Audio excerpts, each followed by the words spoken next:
three-game series at Pepperdine this past weekend. Pitch from Kettleson is swung on and missed with an off-speed gem in the count 0-1. Nice breaking ball out the hands of Kettleson. I know he usually likes to go there sometimes early in the count. USF took 2 or 3 at Pepperdine this past weekend in conference play. Kettleson's pitch is lifted to left center field, hit well. Back goes the left fielder, and it will one-hop the warning track and go over the wall for a ground rule double. That will score Lewis, and USF takes an early 1-0 lead. Yeah, Trevor Harmon hit that one on the screws, out again in that left center field gap, and you know, just another cut free by Hand-Eye. Not really able to run it down well, but San Francisco coming ready with the bat. To the cleanup hitter now, T.J. Rogers, the shortstop, standing in from the right side.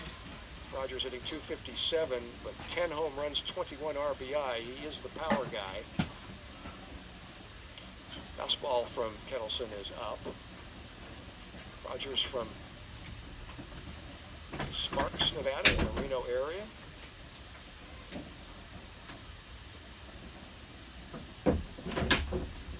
So backward look at second, comes home off speed and catches the outside corner. Yeah, Rogers, in his last 10 games, he's been in a bit of a cold spell. He's gone 6 for 36, hitting .167 at the plate. You know, that team leading 10 home runs on the season, you know, you supplement the power with the lack in average. Rips one foul over by the USF dugout. It goes off the padded wall just behind the dugout, and the count 1-2. We're in the top of the first inning, 1 out. USF has taken an early 1-0 lead on Stanford on a pair of doubles. 1-2 pitch, fastball, strike 3, swung on and missed. And that is the second out here in the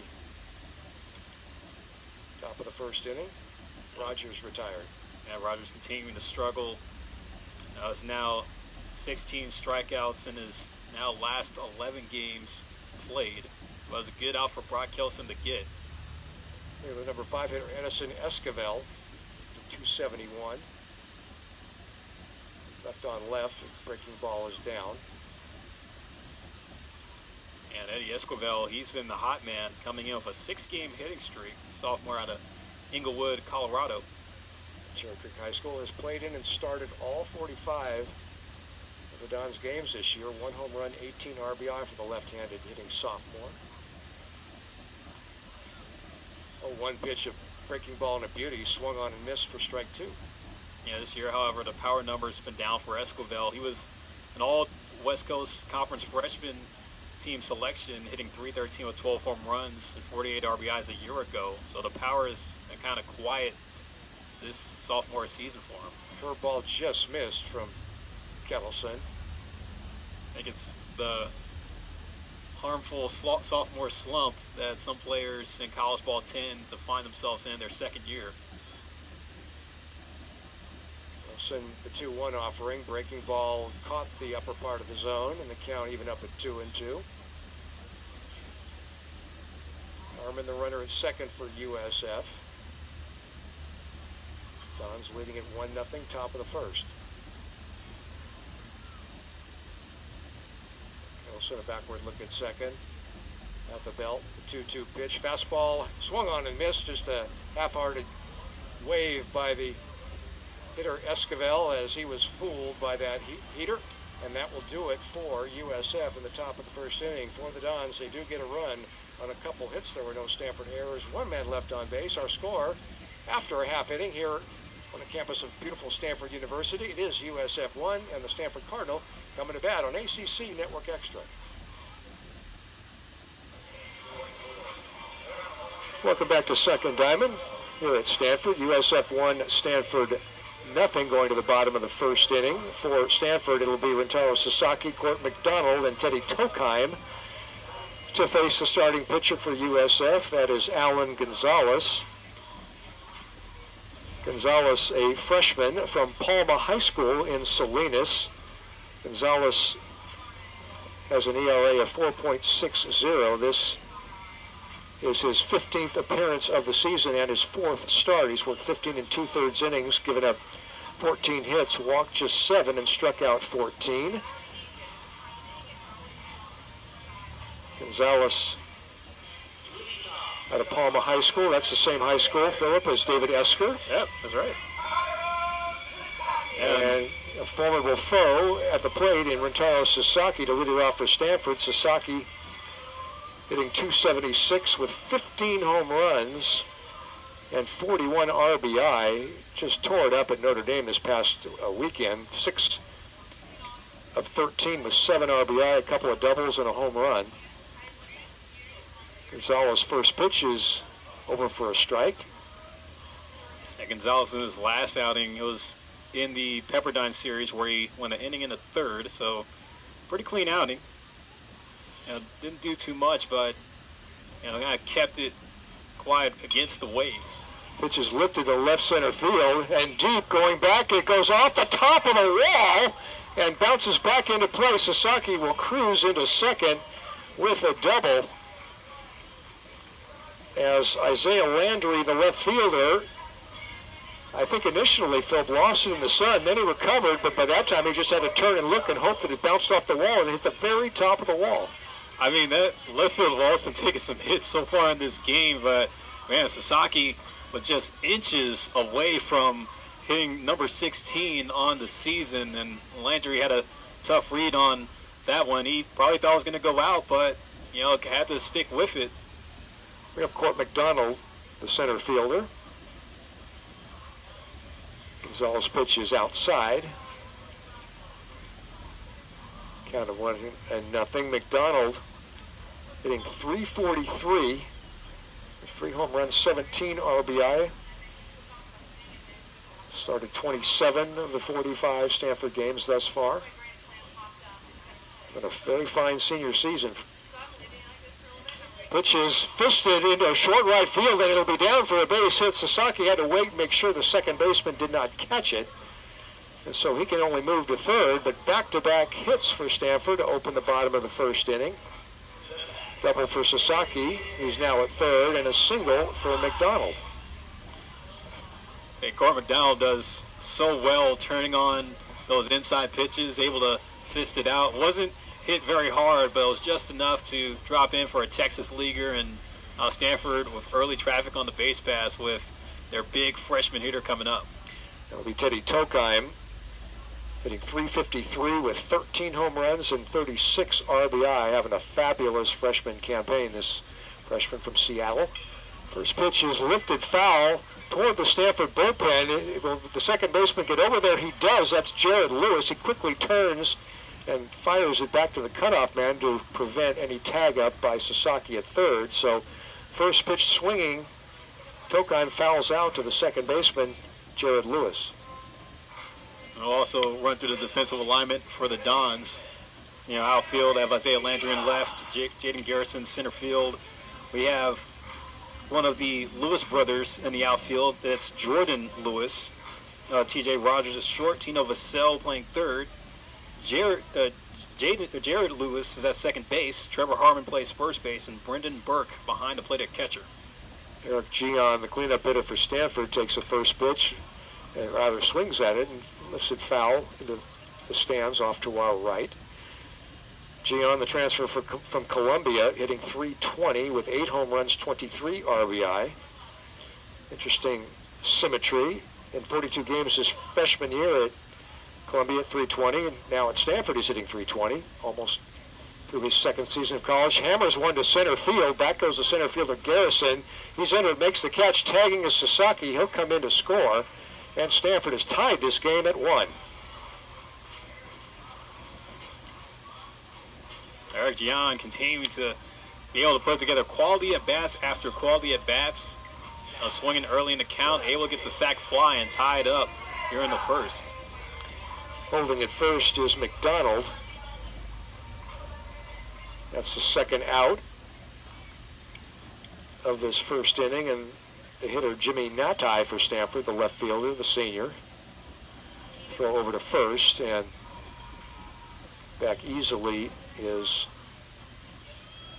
McDonald. Donald 2 steals and 4 attempts this year. Gandhi hitting .258. Runner going now, throw down to second base on a bounce. It is in time. They get the runner at second. So Brendan Burke, the catcher, with a pretty good pop time that time and an accurate throw on a bounce. And see if Stanford wants to challenge, and it appears Stanford does not. So we are through a full inning here at Sunken Diamond for the Cardinal in the first inning. They get a run to tie the ball game on a couple of hits. No USF errors and no runners left on base. Through 1 at Stanford University, our score, USF 1, Stanford 1 on ACC Network Extra.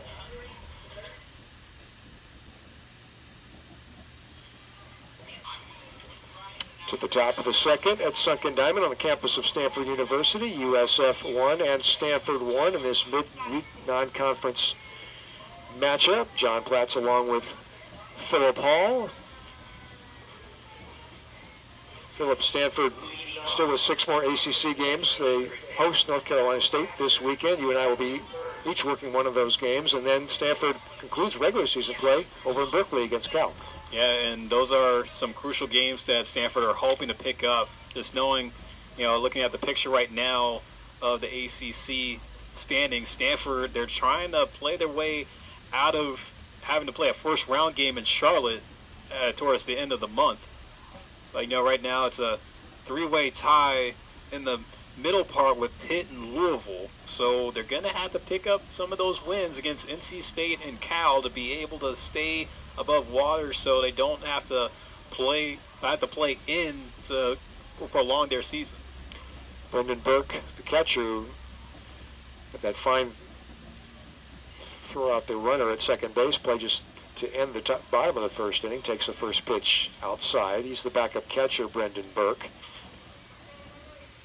Sophomore from Phoenix. He's a teammate of the starting center fielder, Jaden Garrison. Kettleson's pitch is lifted foul and out of play. Behind the stands off to our right into the oak trees that ring this beautiful ballpark. Beautiful Wednesday early evening. Sun is covering about 90% of the field. Getting close to summertime in the Bay Area. Breaking pitch is lifted foul again to the right and out of play, and Kettleson has gotten even with Burke 2-2.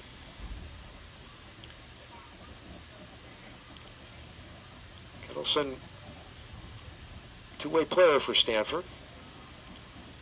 Pitching in this game, 2-2 pitches fouled off the screen. Kettleson is hitting 160. He's been to the plate 25 times in games where he's been a position player. Usually has not started, but has come in or a pinch hit. But he's pitching tonight. 2-2, again lifted foul and out of play. Brock Kettleson, he's going to be a good player to work around as the years go on. David Esker has a solid recruiting class coming in to Stanford next year. Trying to go heavy and trying to find these young guys. 2-2, that one is chopped foul to the left side, past the third base coaching box, and the count stays at 2-2. Speaking of Esker's recruiting, David Esker, the Stanford head coach, the pipeline from Valley Christian has been very fruitful. Tatum Marsh and Quentin Marsh on the roster currently. Pitch is lined into right field, base hit for Brendan Burke, so he follows up his fine defensive play to end the first inning with a leadoff single here in the top of the second. Yeah, Brendan Burke had to fight for that base hit there, taking Kettleson deep into the at-bat. Found one he liked and was able to put together good directional hitting going to the opposite field. Bring to the plate Tina Vassell, the freshman from College Park in Pleasanton. That's between Walnut Creek and Concord in the East Bay.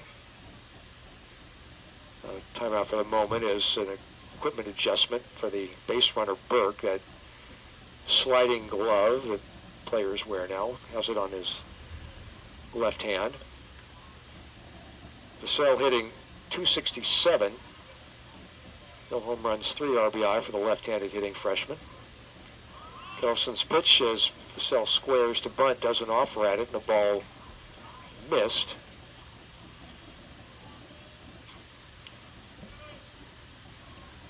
Shortening up third for Stanford is the third baseman, Moran. In the stretch, pitch, 1-0 pitch is over for a strike. Again, Vassell squaring, but letting it go. As to go a little bit more deeper into Stanford's recruiting class for next year, he's got a couple of guys in the top 100 MLB draft prospects list, like Tyler Spangler, shortstop at De La Salle High. 1-1 pitch is a curveball and a beauty. Count 1-2. Also, Archer Horn, who's playing in San Francisco at St. Ignatius College Prep High School, also a shortstop, and the Harrington twins from San Diego. They're hopefully they make their mark here on the farm. Throw over to first, just a token throw by Kettleson. A couple of big arms coming. You got Julian Cazares from Los Baños, righty that throws in the high 90s. It's a fruitful crop for Coach Esker. Pitch is popped up, foul territory, playable for the third baseman Moran. He circles under it, he makes the catch for the first out of this second inning. Well, Stanford fans are no stranger to J.J. Moran's defense. He's made some nice plays over there at the hot corner all season long, so pretty good read on him to catch the pop fly. Moran has to battle the sun, just looking at the hitter, but that ball was in the air, and he was actually looking away from the sun as he went over toward the warning track area. 1 out now. We'll bring up Jordan Lewis, the brother of Jared. Breaking pitch missed. I see a lot of sibling recruits coming in the college ball these days. Well, and from similar high schools. We talked about the two young men from Desert Vista High School in Phoenix, Garrison, the center fielder, and Burke, the catcher, tonight for USF. Lewis brothers are from Roseville. Fastball missed. I mentioned the Harrington twins. They're committed to Stanford, Alex and Hunter. And you also got the Marsh brothers, Quentin and Tatum, Eric Gian, who has a brother at Cal, Kevin.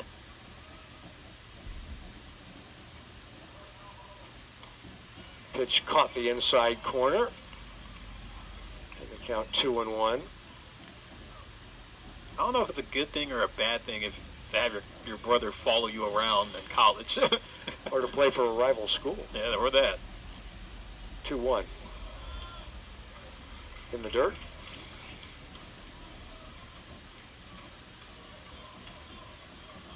You probably remember this more than me, but in Baltimore with the Ripken brothers. Yep. Like playing with each other. That had to be something. Cal and Billy. 3-1, chop foul over toward the fungo circle, and Kettleson has gone all the way to Jordan Lewis. Jared, the brother, starts at second base. Jared, leadoff man, he's in the hole currently. Jordan Lewis hitting 171 as he stands in there, and he takes ball 4. I'll give you one more. Go all the way back since San Francisco, right? What about the DiMaggio brothers? Well, there are 3 of them. There were Vince, Dom, and the Yankee Clipper Joe. Yep. Time out for the moment. Thomas Eager, the pitching coach, has strolled out to the mound to talk to Kettleson. Those pitching coaches do not like those bases on balls. Not that any member of the coaching staff does, but pitch to contact is a phrase that you hear at the big league level, and it's equally, if not more important, at the lower levels where control is more of an issue.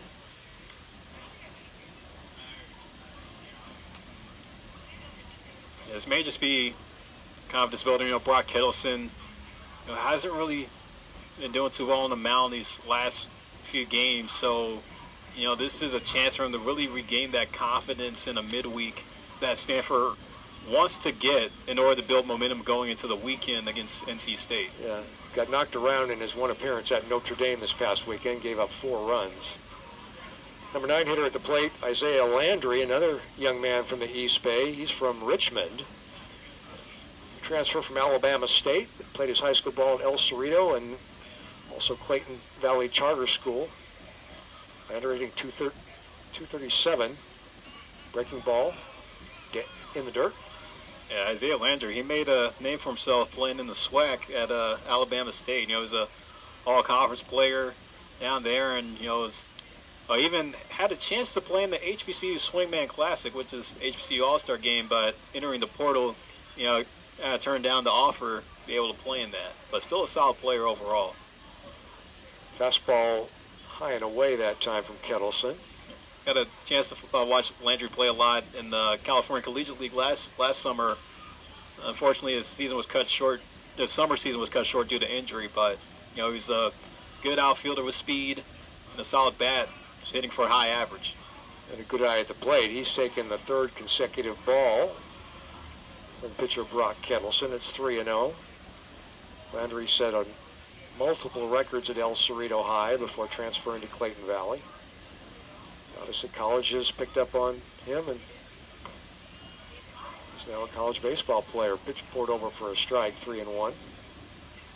You know, Coach Toma was speaking high of Landry's performance this year, even with the 237 average. You know, he's still a guy that gets penciled into the lineup every day. 3-1. Ripped down the line inside third, fair ball, and that will get at least one home for USF. The ball knocks around in the corner, and a second run coming home, and Lewis scores right after Burke. And USF has taken a 3-1 lead on a double by Isaiah Landry. So, Philip, you know of what you speak. That 3-1 pitch was drilled about 2 feet fair inside the bag at third, landing about 5 feet beyond the bag, and quickly got down into the corner, scoring runners from second and first. Yeah, Landry able to notch his 8th double on the season. That hard-hit ball down the third baseline. It was a tough one for Moran to get to of how fast it came off the bat, but, you know, Landry, you know, don't knock him with him being the 9-hole hitter tonight. He's still able to get things done at the plate. Back to the leadoff man, Jared Lewis, who doubled and scored last inning.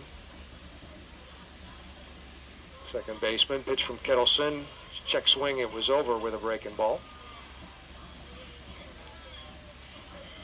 Kettleson ahead here 0-2. He's been behind hitters here in the top of the second inning. Pitch on the way, inside. See the Stanford bullpen starting to get active now.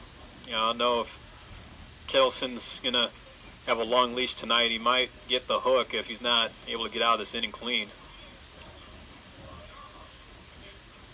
Pitch is popped foul over the screen, right side, out of play. You know, sometimes that bottom of the order could be very dangerous, especially if you're going up against a team that's still just trying to play for something. You know, San Francisco trying to chase down a West Coast Conference title and also trying to get a high seed themselves for the West Coast Conference tournament in Arizona. 1-2 pitches wasted away, and count 2-2. Jared Lewis from Roseville. Talked about his time at San Jose State University the prior couple of years. Breaking ball, strike three call, backdoor breaking ball, retires Jared Lewis for out number 2. Yeah, Kelson brought the hook that time on Lewis. Able to put in the curve, good location.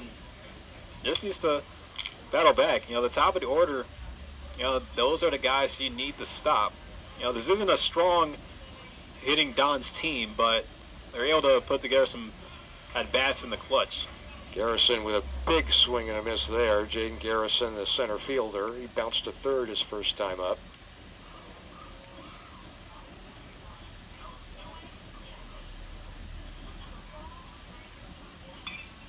Fastball fouled away and into the plaza area, behind, or adjacent to the bullpen. Foul territory right side. Wilson surrendering a leadoff single, and later in this inning a walk, and both those two men have come around to score. 0-2 pitch way outside.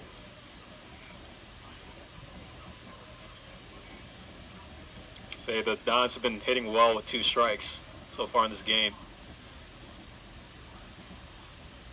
See how they fare here. Ball is bounced into center field for a base hit. Rounding third is Landry, and not nearly in time, and the cutoff man wasn't present, so that will allow Garrison to steam on into second.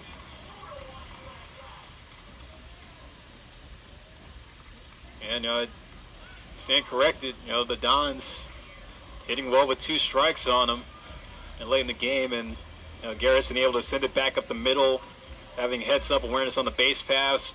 Trying to stretch that single into a double, but of course they'll rule the single in the books, but able to drive in an extra run to give San Francisco a 3-run advantage. And that will prompt a pitching change as Thomas Eager makes his second visit to the mound here in the top of the second inning.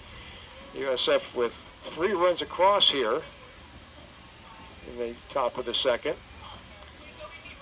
And we'll take a break right here and come back and talk about the new Stanford pitcher when we come back on ACC Network Extra.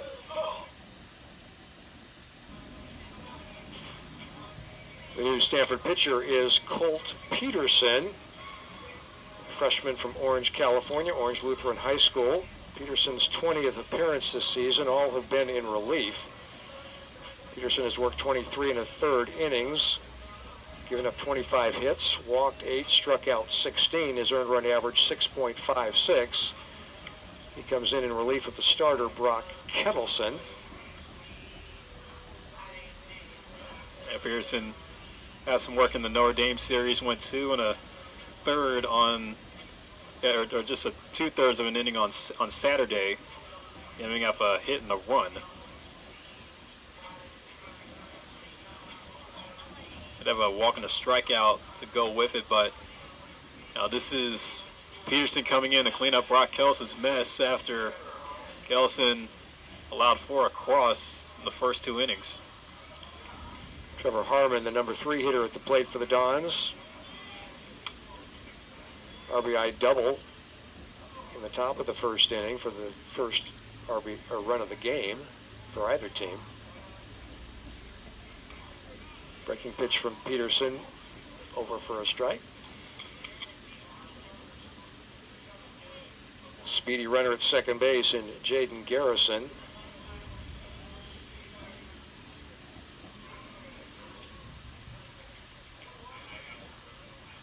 Now backward throw to second, but the lead was not more than 4 or 5 steps that time, and easily back is Garrison. It is too early to report on this, but right now the Dons are 3 for 7 with runners in scoring position in the first 2 innings of the game.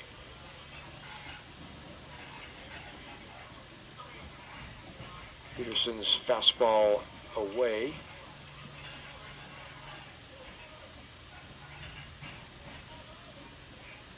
Harmon, junior from Pleasanton, 6'2".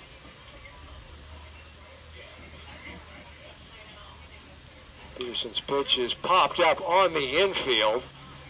Under it is Bates, and he'll make the catch for the final out of the top of the second inning. But for USF, they dial up 3 more runs. They do it on 3 hits, I should say. There were no Stanford errors and 1 runner left on base. The score after an inning and a half here at Stanford University, USF now 4 and Stanford 1 on ACC Network Extra. Bottom of the second is second diamond. John Platts along with Philip Hall. USF 4, Stanford 1 in this midweek matchup of longtime Bay Area rivals, playing in, of course, different conferences. Stanford in the ACC after many, many years. In the Pac 8, 10, 12. USF in the West Coast Conference, where they're having a fine year in conference play. In second place, USF is, with a big weekend series upcoming against Gonzaga. The new pitcher for USF is Jake Andreas, 6'3" freshman from St. George, Utah, Dixie High School. 9.60 earned run average. Has worked just 15 innings this season.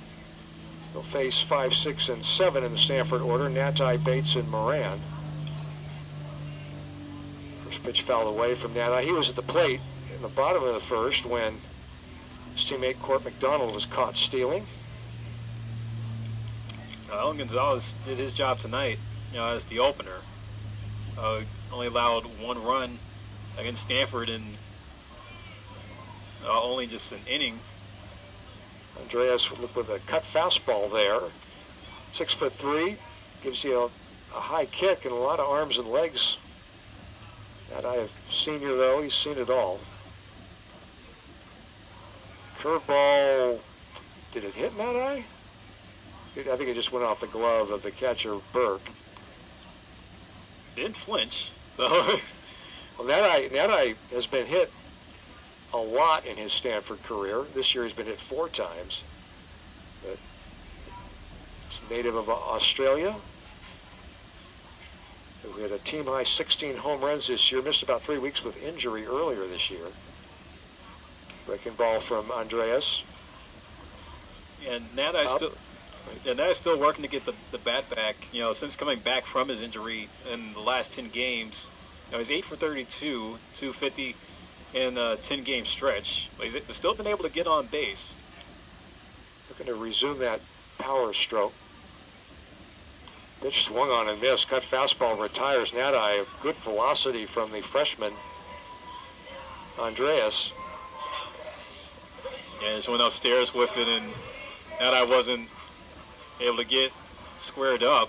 Just under the fastball out the hands of Andreas. Bring up Charlie Bates, the Stanford shortstop, hitting .276, 8 home runs, 29 RBI, 6 for 12 at Notre Dame this past weekend. Takes a pitch away. Included among those 6 hits a pair of doubles. From this sophomore from nearby Palo Alto High School. Right across the street. How nearby can you get? Pitch is cued foul past the third base coaching box. As the crow flies, the diamond, the Palo Alto baseball diamond, is probably 3/4 of a mile. Oh, yeah. I mean, there are dorms here at Stanford that are further away than the Pally. That's the nickname for Palo Alto High School, Pally, the Pally Diamond. Pitch from Andreas. Fastball just off the outside corner.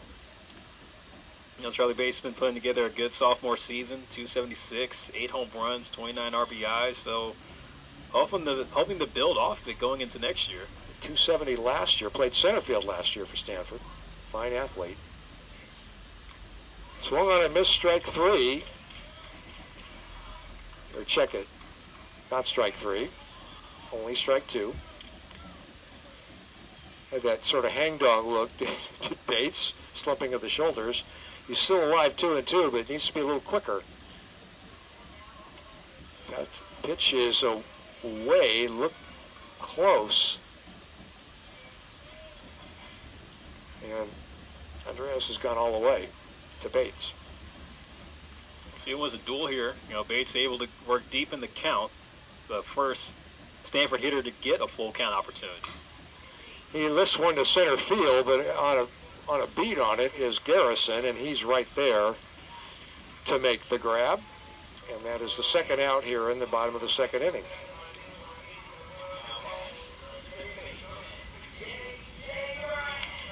Bring to the plate the third baseman, J.J. Moran, the sophomore from San Diego, who is hitting .243, 6 home runs, 31 RBI. Average is dipped as the season has proceeded. Got off to a very hot start, did Moran. Andreas pitch, breaking ball over for a strike. Well, Philip, you talked about it. USF not known for a lot of offense, but they can mix and match the pitching. They shut out Pepperdine, combined effort on Sunday. Pitch is fisted into center field. Long run for Garrison, or check at the second baseman, Lewis, and he bobbles it. It falls off the glove as Jared Lewis, Philip, he got into fairly medium deep center field because Garrison was positioned so deeply in center field, and it looked like Lewis was going to make an over the extended arm backhand catch above forehead level, but it went off his glove. That'll go as a hit.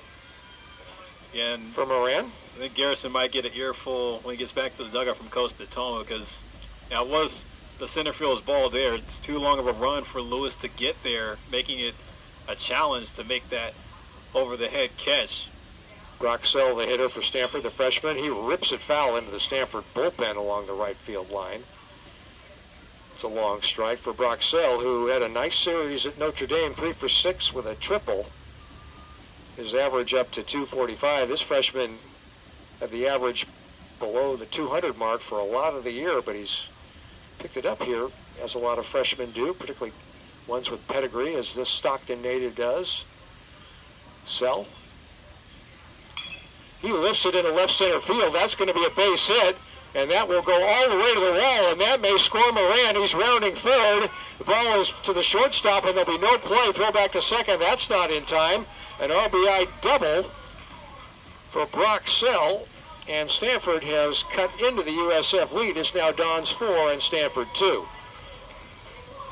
Good piece of hitting there for Broxell.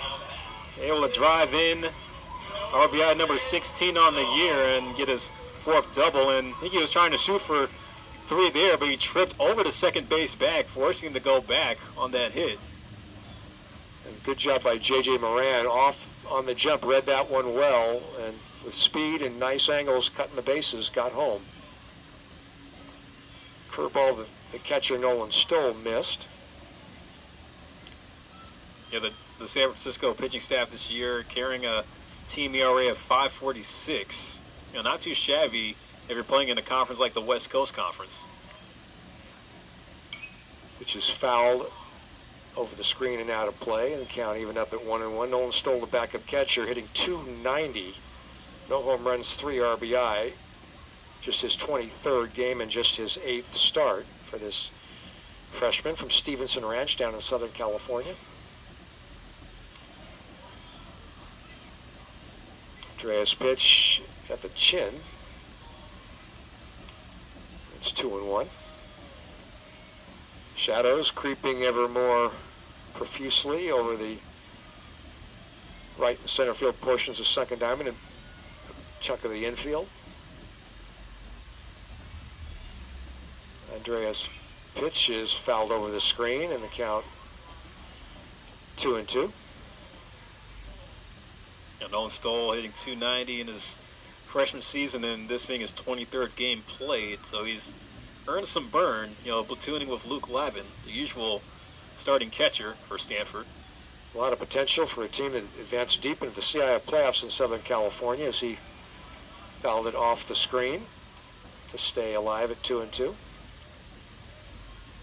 Regular Stanford catcher's Luke Lavin, who hitting .287, likely to be in there on Friday night when Stanford hosts North Carolina State in the first of 3 games. Backward look at second, but just a token throw.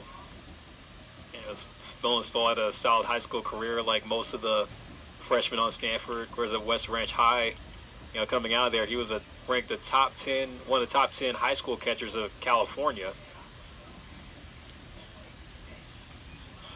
Just stays alive with that chop shot behind the catcher and back to the screen.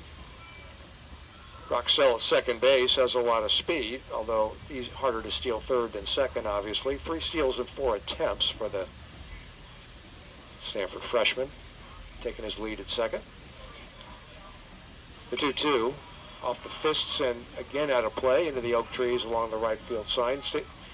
Second diamond has oak trees ringing the outfield, and the stands from the left side of us to our right side. 2-2 pitch in the dirt. And a full count now to Stoll. The on-deck hitter is the leadoff man, Sasaki. Both teams opting with a lot of pitchers in this game. It's typical of midweek games, non-conference games. Andreas, the second of the two USF pitchers tonight. 2-2 pitch, or the 3-2 pitch, I should say, stayed low, and Nolan Stoll has a walk. Look at that bat there by the freshman, able to in Andreas deep, and that opens up the door for your slugger. Trying to see if he could put a much larger dent into the deficit. Taro Sasaki, of course, the sophomore, the storied one from Japan. Team high 15 home runs, doubled and scored in the bottom of the first inning. Sell at second, Stoll at first for Stanford. Pitch from Andreas, missed outside with a cutter. Edwin Charo, about a few weeks ago, celebrated his 21st birthday, which actually makes him draft eligible for the MLB. It'll be very interesting to see what happens with Sasaki, who has a pro prospects, as he bounces one behind second, gloved by the shortstop Rogers across to first in time, and that will retire the Cardinal in the second inning, but not before. Stanford pushes across a run. They do it on 2 hits. There were no USF errors, and 2 men left on base for the Cardinal. Through 2 at second diamond. It is USF 4 and Stanford 2 on ACC Network Extra.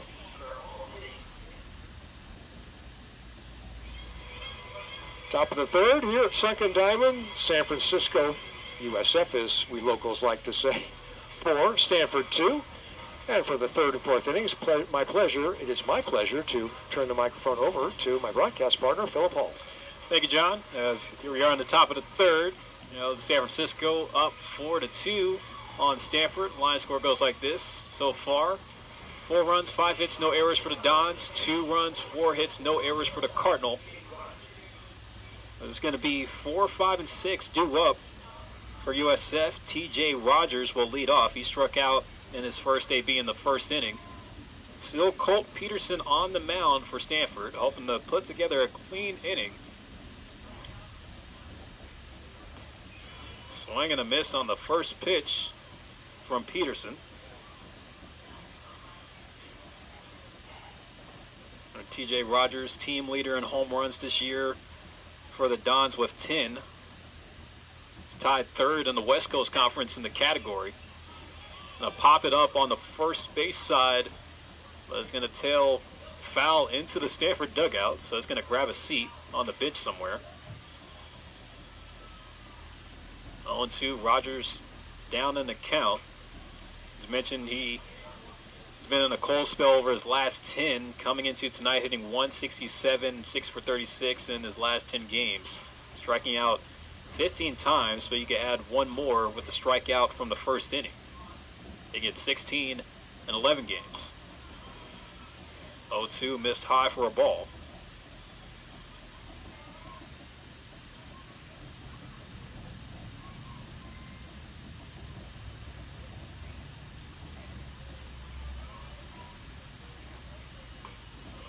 Call it strike 3.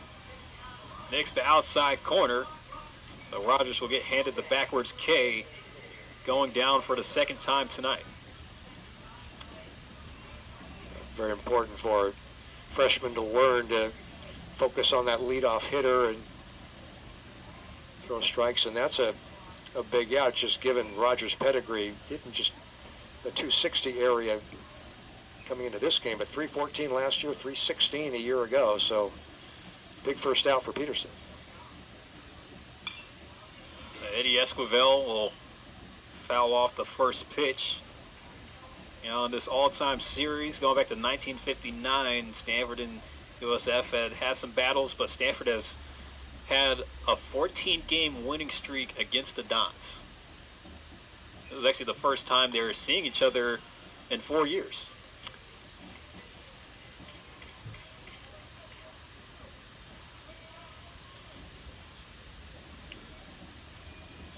Of course, Stanford wanted to build a more stronger schedule with their midweek matchups, especially in those runs where they had going to Omaha. I think it was probably tough for San Francisco to pencil their names in and try to get some midweek matchups over that 4-year span.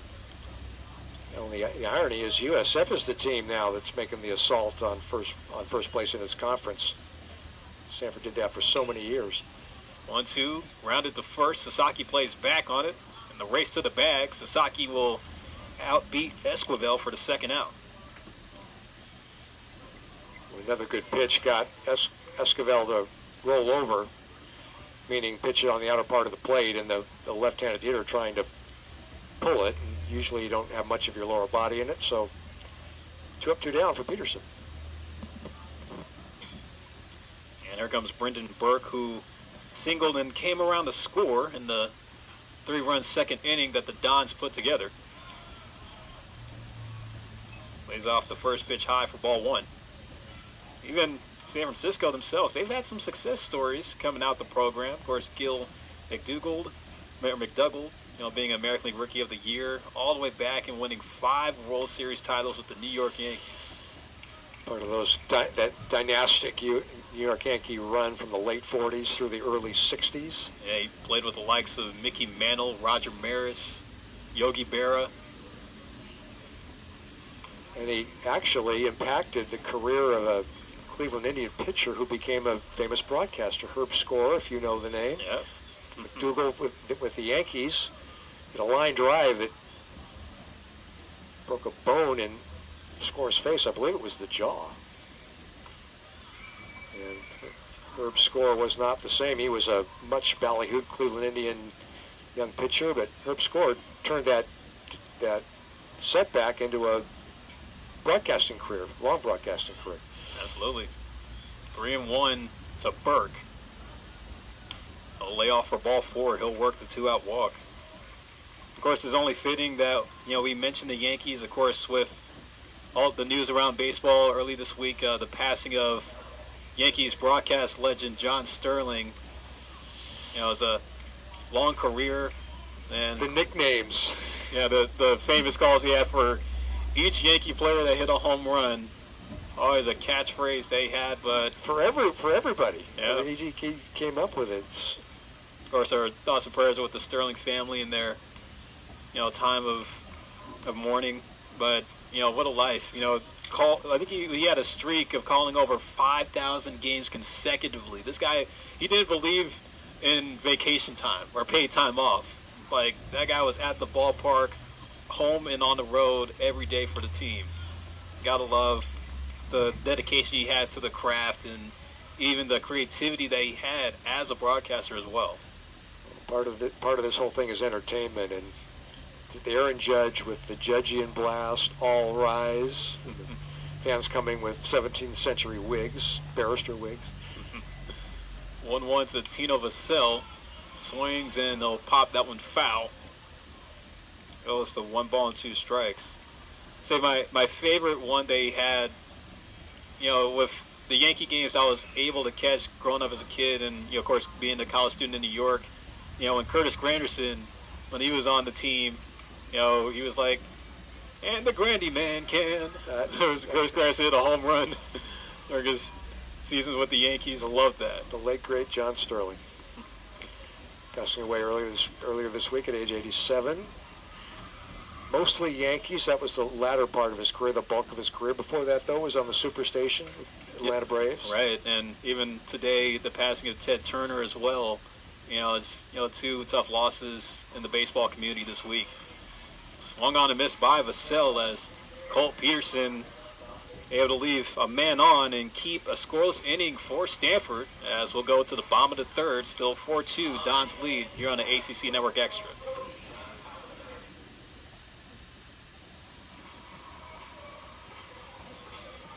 Stanford trying to get 2 or 3 runs on the board here, as we're now in the bottom of the 3rd from Sunken Diamond in this midweek matchup between 2 Bay Area rivals that are very familiar with each other.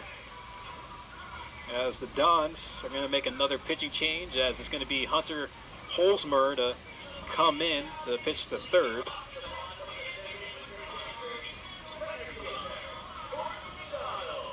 Hunter Holzmer is a workhorse for USF. This is appearance number 19 for him on the season.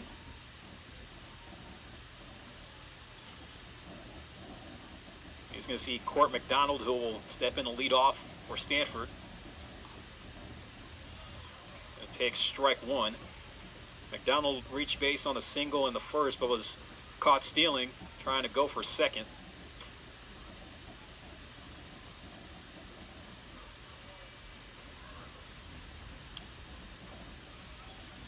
And Holzmer on the season carrying a 3.74 ERA. He did pitch in the Pepperdine series on Friday, going an inning, giving up 2 hits and 2 runs in his outing. The 1-1. Hit hard back up the middle. Playing the shift is Rogers. Low throw, but good scoop by Harmon at first. 1 away. Right. Easy velocity with that throw from Rogers. Positioned perfectly behind the bag. Of course, in college, there are no shift rules, or prohibitions, I should say. You know, in the last inning, we were talking about John Sterling with the Yankees, but another recent passing in the baseball community this morning was Ted Turner, who was very, influential in the broadcasting space. Teddy Tokheim fouls off the first pitch, and like John Sterling's first big job in broadcasting was in Atlanta with the Braves and the Hawks, and Ted Turner was on Superstation, right. TBS.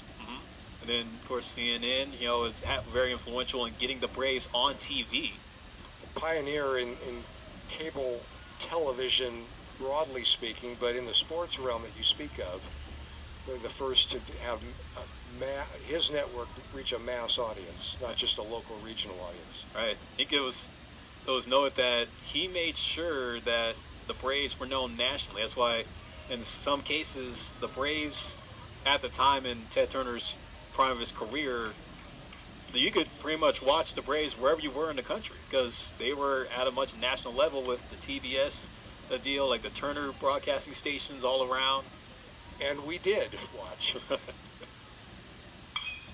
Tokheim hits it hard down the third base line, but foul.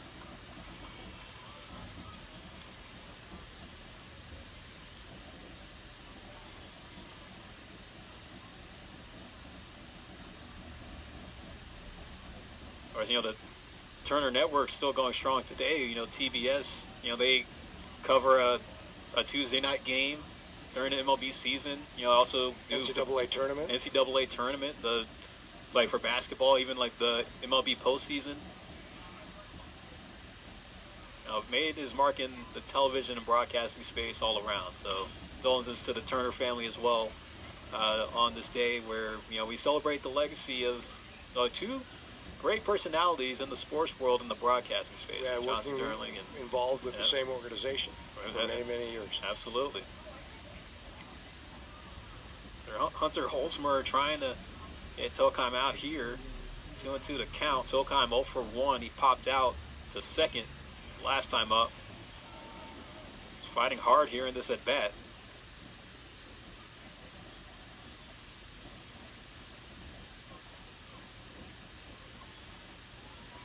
Holzmer is a senior lefty from Highlands Ranch, Colorado.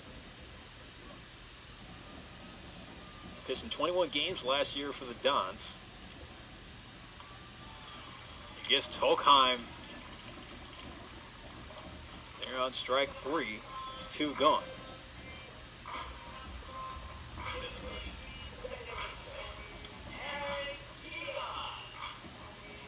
So Eric Gion's going to try. See if he can keep this inning going. He delivered with a sacrifice fly to center field to drive in a run. That was Stanford's first run scored in the game.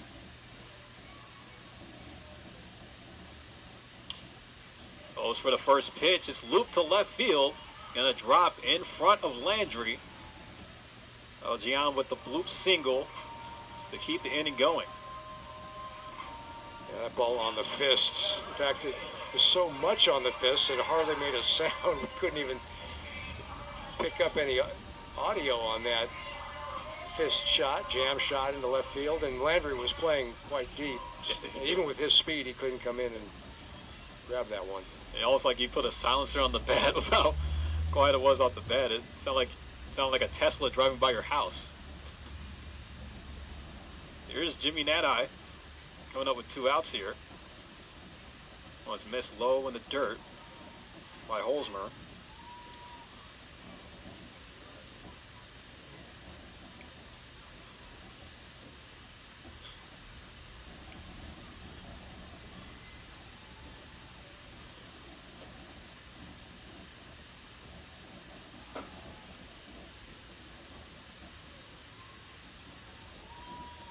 There's Gian. Not sure if he's going to look to run here with 2 outs. Only 2 stolen bases on the year for the junior transfer from Columbia.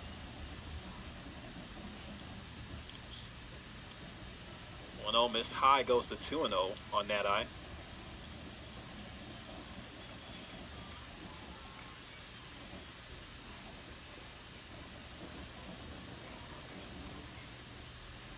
Nadai still sitting on 6 home runs this year. Took a big swing, but foul tipped it. That fastball was past him. And the last home run that Nadai hit was in the series against Utah Valley back on March 23rd. That was in a game where Stanford won 15-6. The highest scoring series against the Wolverines. Still in non-conference play.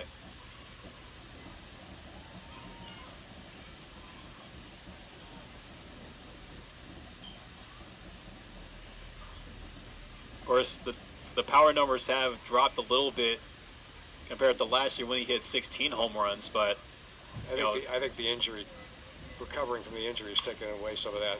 Oh, he hits it hard down the left field line, stays fair. Gian makes the turn. He's going to get waved on home. Here comes the relay, but there's going to be no throw. Jimmy Nadai delivers with the RBI double to get it within 1 for the Cardinal. Just a shot inside the bag and down the third base line for Nadai. RBI number 26, and Stanford a run closer now.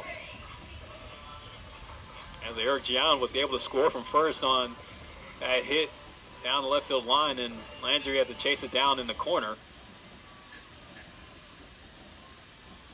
Charlie Bates comes in the big spot with 2 out here in the bottom of the 3rd. Tying run is at 2nd.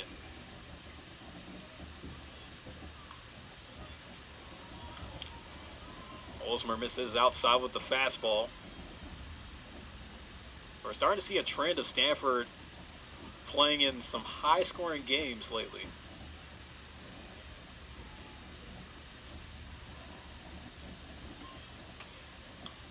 They've got the bats to do it. That game at Notre Dame, the most recent Stanford game this past Sunday, 18-13 in Notre Dame win. So yes, to your point, it's like more weight gets put on the bar for the offense for them to try to pull out these wins wherever they can get them. Well, that one misses just barely. Our umpires tonight: Frank Flugrat behind home plate, Jason Vinzen at first base, Mark Jarbo at second base, and Will Posey at third base. 3-0 coming to Bates. High in the zone, but in for a strike. Second baseman Jared Lewis is about 15 feet behind where the grass and the dirt meet, back part of the infield.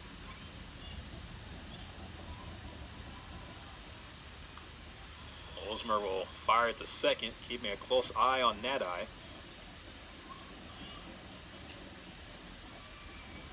Rhyming accidentally, close eye on Nadai. Here's count in favor for Bates. The 3-1. And he'll work the walk. Stanford trying to spark up a 2-out rally here. Got some traffic on the base paths as going to open the door for J.J. Moran. And here's a mound visit coming up for San Francisco. Cameron Rowland, the pitching coach for USF.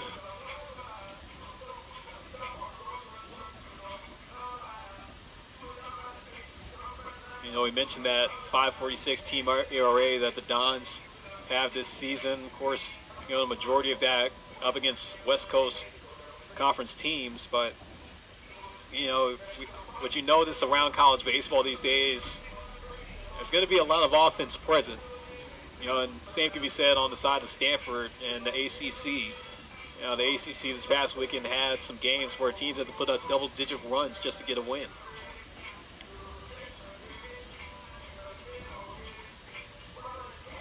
North Carolina State's going to bring a couple of formidable bats to the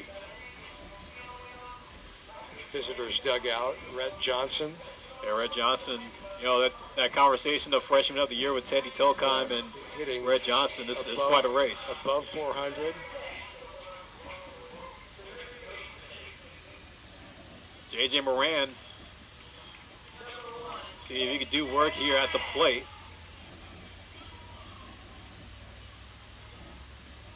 And Moran singled in the second.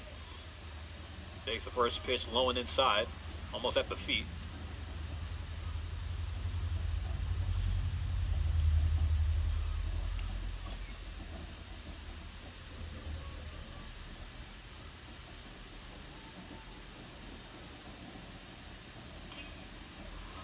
Fouls off the 1-0 off the foot that time. Or the inner shin. You see a lot of hitters having that protective shin guard, which also has a bit of a foot guard too. But and it got him good. He's pacing or limping around home plate. Well, the trainer's going to come out to take a look.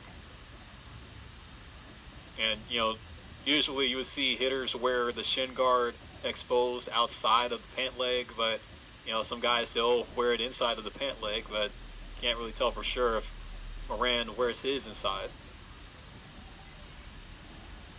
But he's going to be okay. Takes a few practice swings and he'll get back in the box, count 1-1. It happens to certain hitters, right? Certain hitters have a stance and a stride such that it's never an issue.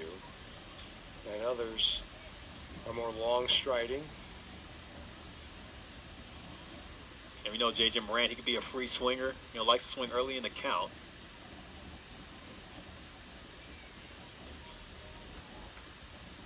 He hasn't walked a lot this year, just 11 walks. In over 175 plate appearances. Nadai at second, Bates at first. 4-3 game.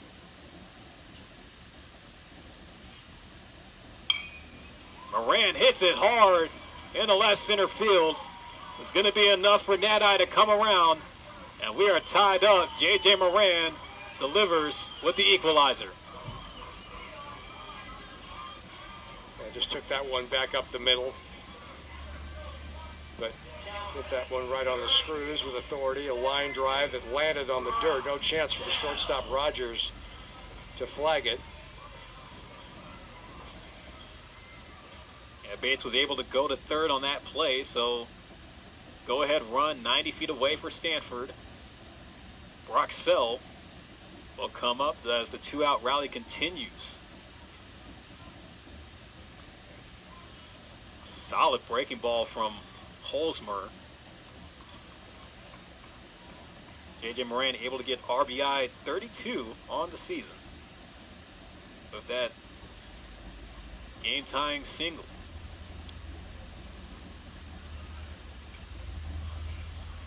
Foul tip into the glove. Sell took a good hack at it. He's down 0-2.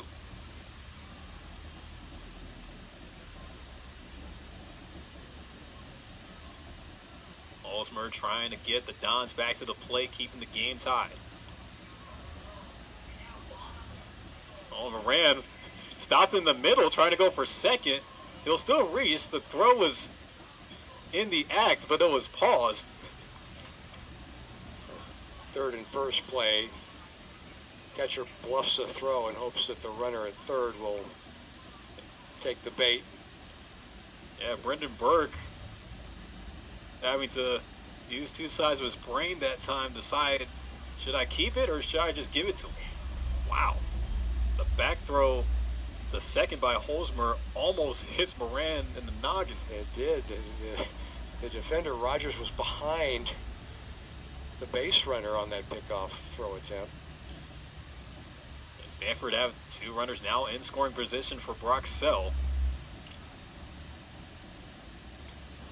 Oh, and a wipeout slider off the hands of Holzmer gets Sell to strike out.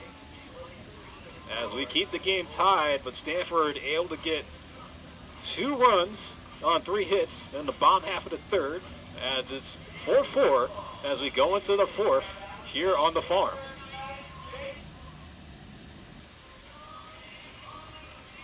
Well, Stanford were able to play 2 in the bottom of the third to get the game tied, now 4-4.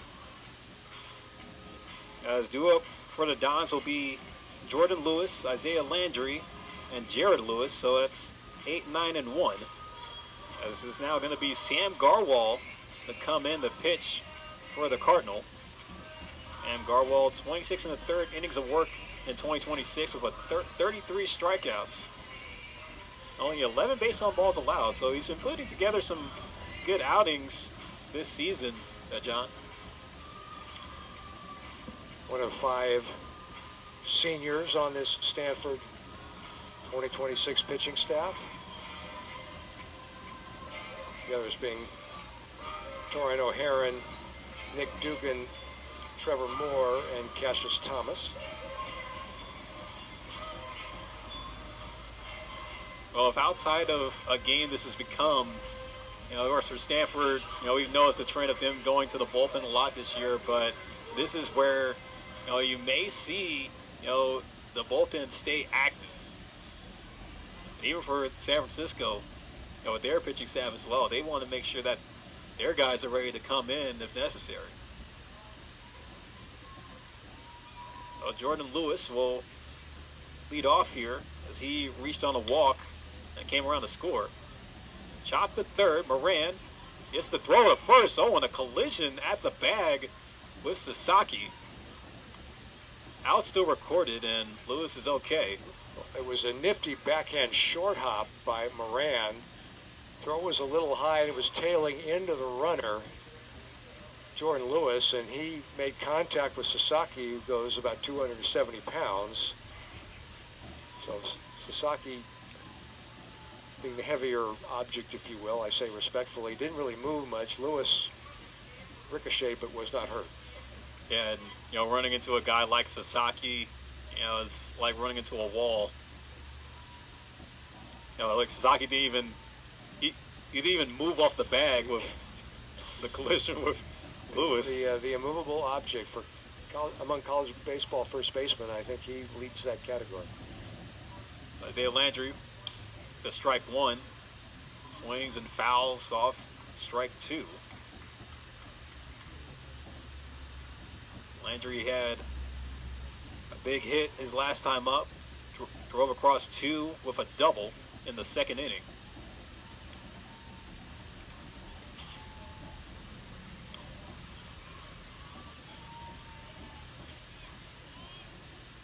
Garwal with a straight over the top delivery. 1-2 coming from Garwal. Landry got jammed, sends it foul. Swing that ran inside on him. That was part swing and part defending himself, I think, from the ball running in to some part of his body, the upper chest area. Landry's another that's right on top of the plate. Yeah, Landry crowding the inside part of the right-handed batter's box. Garwell is going to deliver a breaking ball that misses way high. At 5'9", not a huge strike zone. And like Mookie Betts almost.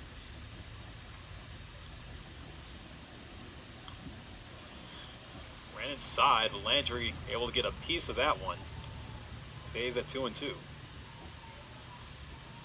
Last at bat, he got the bat head around. Garwell, though, is running inside with that heat.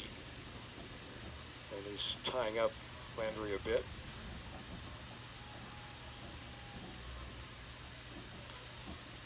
Garwell with the breaking ball again, but still miss as the count now goes full for Landry. See who wins the duel here.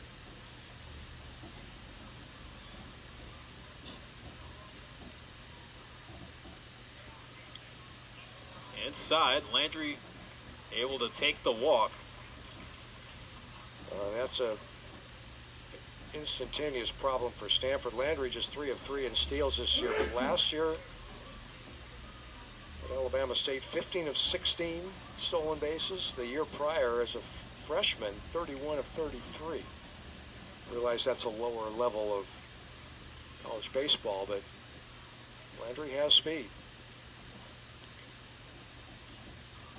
And Garwell's going to check on him, make sure that Landry does stay put. Now Landry does have 3 stolen bases on the year in 3 attempts, so he hasn't been thrown out. Jared Lewis, the brother of Jordan Lewis, will come up here. First pitch missed way high. Garwell has been up with that fastball. It's a tailing fastball to a right-handed hitter.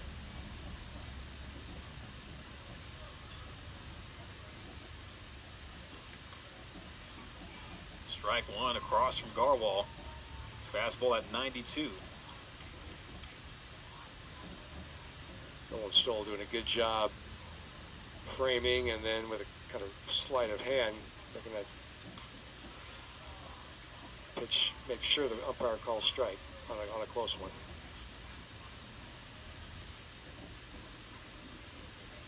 Oh, ball and 2 strikes on Jared Lewis.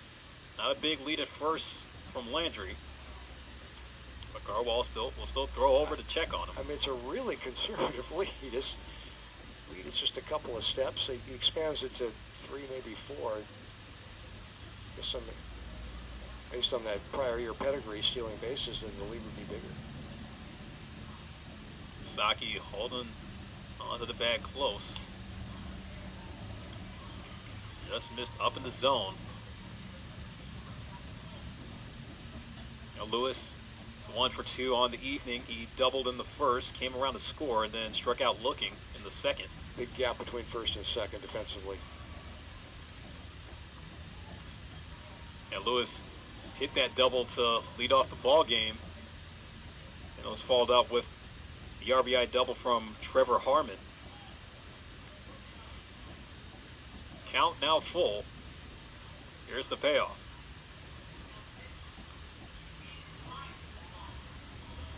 Inside, and I think they're saying that it was foul tipped, according to home plate umpire Frank Flugrat. So it might have just nicked the knob of Lewis's bat. Very odd occurrence. So he's going to be out on the strikeout.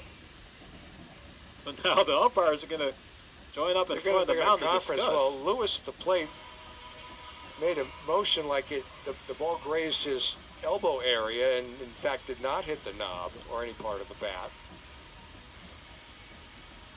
You know, we got that signal of a foul tip from Frank Flugrat, so if it were to hit some part of the bat, even though it was still caught in the glove by Stoll, so on a pitch like that, it would still go down as a strike. If it hit the bat. Yeah, if it hit the bat, we are going to get the second opinion. Now Rob DeToma is going to join in on the conversation.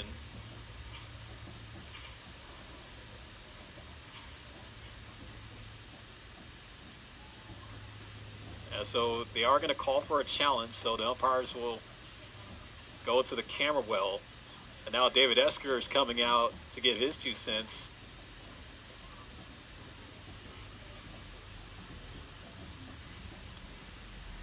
Esker's trying to guess what his claim could be. You can't obviously replay a pure ball and strike, but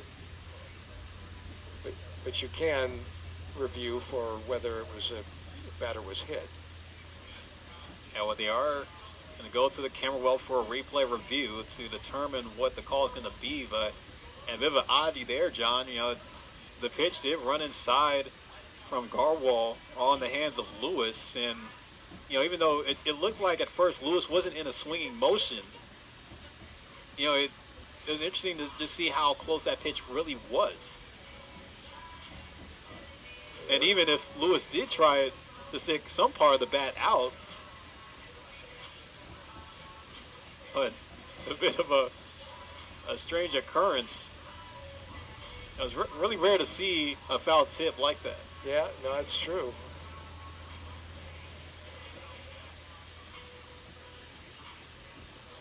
Knob job? That's the question. There's our fine technical people that help you and I get assembled here, and we have a video monitor. The other ones that are producing the video that enables this review.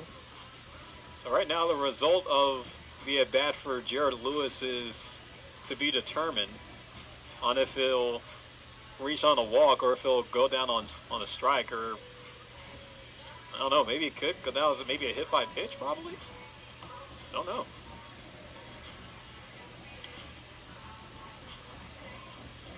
It's a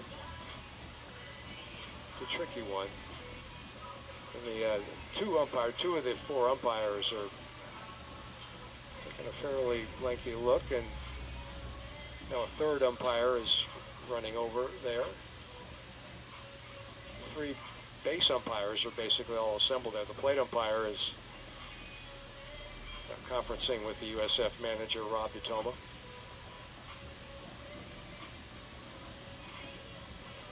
And is there enough to review, or is there sufficient visual evidence to review? Yeah, that's call in the field is foul tip into the mitt and a strikeout. Yeah, that's one of the main concerns. And if Lewis were to be given first base, it would have the Dons have runners at first and second, moving Landry to second, and being the go-ahead run possibly for the Dons.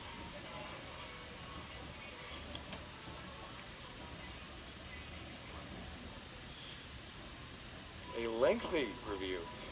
Yeah, they're trying to get it down as the headsets are off. And here comes the word.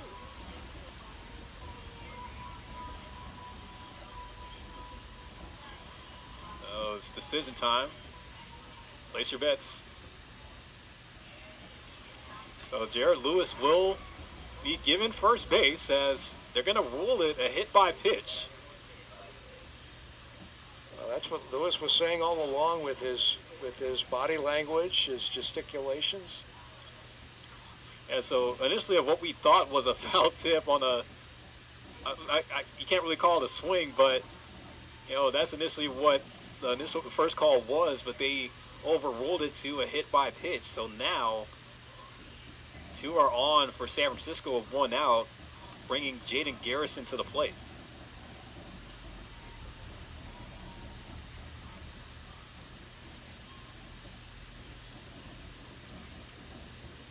Yeah, but the double play chance still in effect for the Stanford infield. Jaden Garrison, who's 1 for 2 on the game with a ground out and an RBI single, looking to put the Dons back in front. First pitch popped up on the infield. Stoll tosses the mask, and he'll make the catch.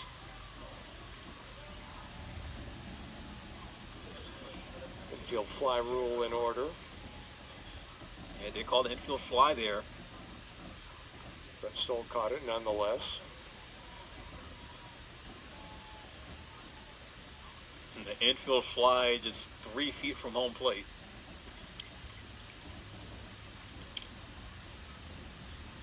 So I'll leave it up to Trevor Harmon, see if he can do a job here. He did deliver with an RBI double in the first inning.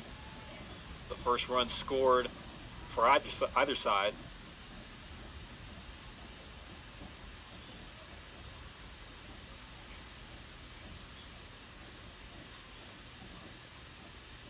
One 0 from Garwal.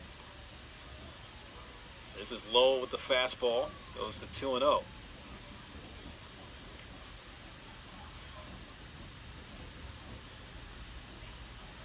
The infield is playing straight away against Harmon.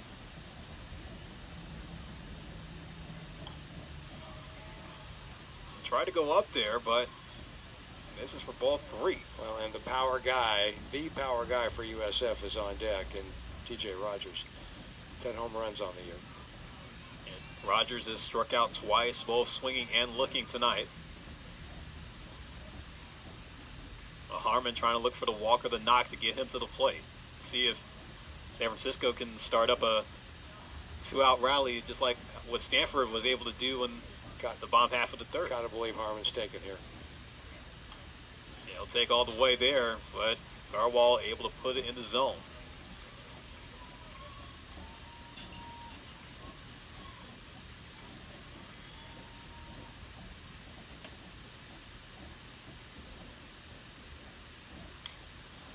Harmon swings and fouls it. The top of the press box. It's a full count now. Now it becomes a dual battle.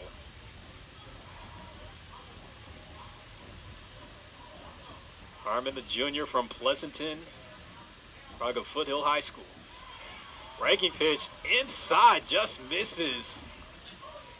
So now the bases are loaded for the cleanup hitter. Well, the bases have been loaded courtesy of 2 walks and a hit batsman. Yeah, San Francisco not needing to swing the bat here to get traffic on, but this now becomes a big spot for their slugger and TJ Rogers, looking to turn around his night after striking out in his first 2 at-bats. First pitch misses in the dirt.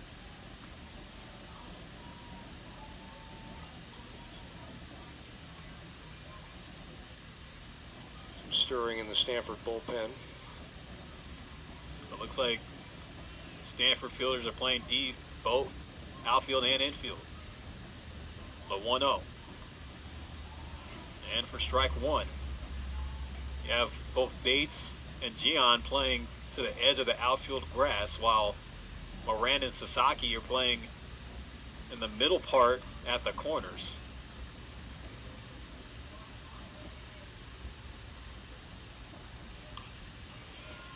Popped foul, out of play, so ball and 2 strikes now. Garwal with a chance to put Rogers down for the 3rd time. Garwal ahead in the count 1-2, has a couple of pitches to try and pull a string here with a breaking ball, which has been inconsistent in getting over the plate. 1-2 pitch. Hit hard down the left field line, but foul. That was close. That was a breaking ball that was diving toward the feet of Rogers, able to get the bat head out, but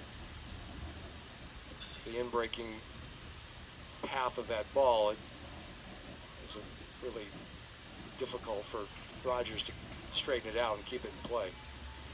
Rogers, a grad student from Sparks, Nevada, transferred to USF from Austin Peay, where he began his collegiate career. 1-2 breaking ball missed for ball 2. And Rogers was an All West Coast Conference second team honoree last season, hitting .314, but the team high in hits, doubles, walks, and runs scored. He hit it down the third base line, but foul over the San Francisco bullpen door.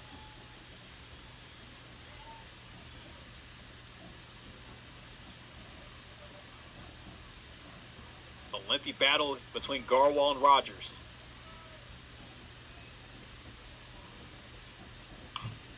It's it high down the left field line, but will go foul.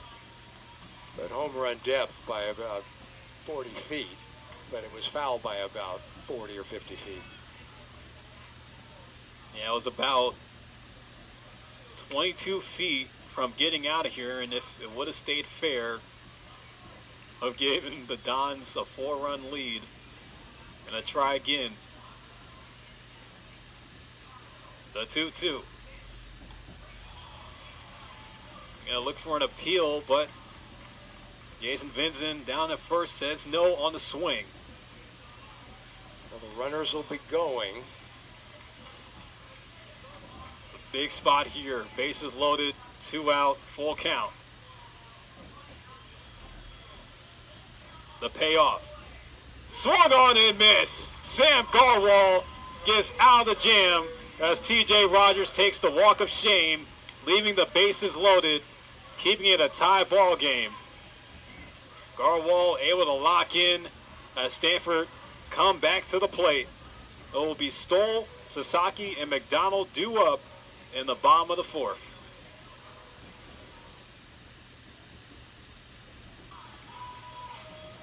Now, San Francisco had a chance to get the lead back, but TJ Rogers striking out for the 3rd time tonight with the bases loaded. Sam Garwal able to put him down to keep it a 4-4 game here at Sunken Diamond, as this is Philip Hall alongside with John Platts here on the ACC Network Extra, as the Dons will bring out their 4th arm to come into the game. It will be Cal Amborn.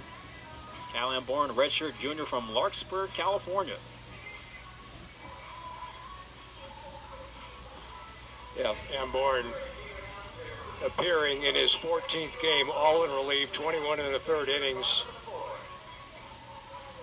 Low number of walks, just 8 walks in those 21 in the 3rd, but 10 strikeouts has surrendered, 25 hits, 6.33 earned run average. We're going to lead off with the 9-hitter, Nolan Stoll. Stoll looks at ball 1 from Amborn. Stoll was able to reach on a walk in the 2nd inning.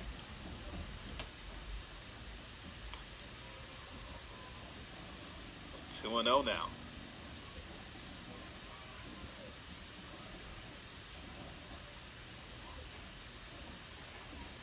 Amborn pitched in 22 games last season for the Dons.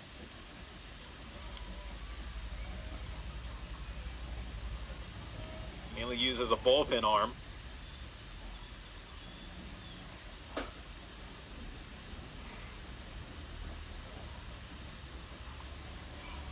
Swing and a miss on the 2-1. Stoll trying to see if he can fight his way on base again. 2-2 pitch coming up. Swing and a miss. A high fastball there, but Stoll wasn't able to get on it. Give you some scores around college baseball tonight to report on the ACC. Now, Virginia Tech able to get an 8-4 win in their midweek against Liberty. And number 2 North Carolina was supposed to play Winthrop tonight, but the game was canceled. As was the North Carolina State Coastal Carolina game scheduled for earlier this week. And North Carolina State were set to play North Carolina A&T last night, but the matchup was canceled, so the Wolfpack won't be having a midweek before they come out here to Stanford. Rintaro Sasaki had 1-0. He doubled in the 1st. Pitch runs in, goes to 2-0 now. Even some top 25 games. Well, one top 25 was canceled. It was number 13. Oregon was supposed to play Grand Canyon, but they called that one off as well. Oregon goes down to UCLA to play the 44-4 Bruins, the number 1 team in the country this weekend.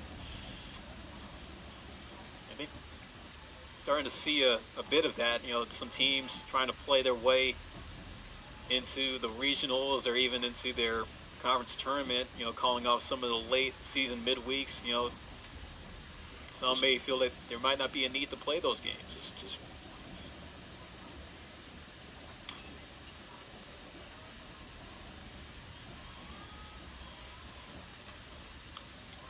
Even they also think, you know, the mid-majors, you know, they their only chance for most mid-majors, their only chance to make it into regionals is to win their conference tournament outright. It's not enough to win your conference.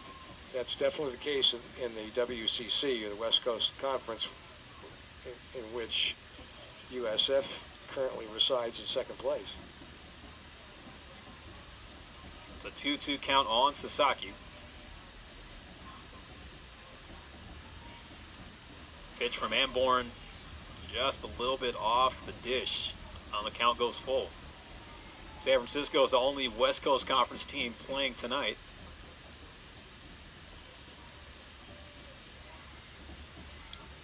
Right now, if you look at the field of 64, Gonzaga is the projected West Coast Conference representative. By virtue of the fact that they're currently leading the conference, right, 16-5 record. USF is in second, 13-8.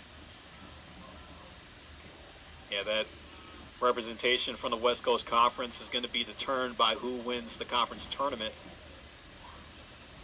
Set to take place in Scottsdale, Arizona. Sasaki going deep into this at bat, fouls off another. And multiple sort of chopped at his feet and maybe caught a bit of the shin. He does have a shin protector, does Sasaki, on that right lower leg. Of course, he bats from the left side. You think he'll go pro? You think he'll come back for another No, year? it's up in the air right now. You know, Sasaki, of course, has the potential to play pro either here in the U.S. or back in his homeland of Japan. Still to be determined, but a big decision he's going to have to make pretty soon. Again, there's no question on him having the pro potential. It's just where will he be? So many of his countrymen have come to play Major League Baseball, of course, headlined by the great Shohei Ohtani playing for the Dodgers. And, you know, you think they took the traditional route. They started their careers in Japan and then made it over here to the U.S. to play in the MLB as international free agents. Sasaki has to possibly go wave of the draft. He foul tips the full count pitch, so Amborn able to win the duel to put him down for the second out, and his second straight strikeout is coming into the game.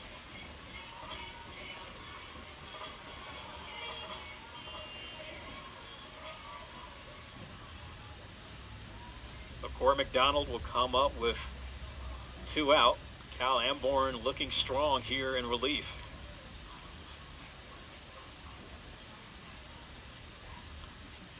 Donald swing and miss or foul tip at the first pitch. 1 for 2 on the game with a single and a ground out to short.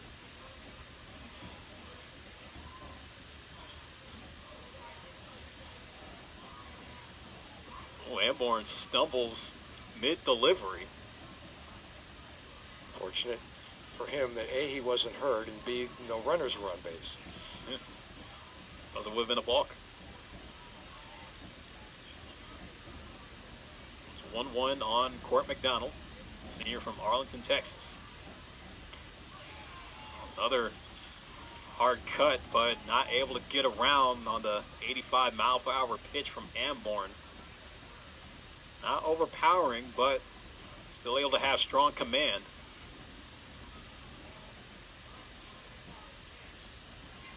Bounces the 1-2 in front of home plate.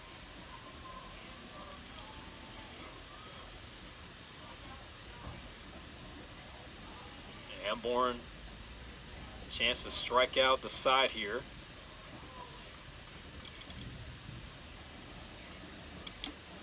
Product of Archie Williams High School.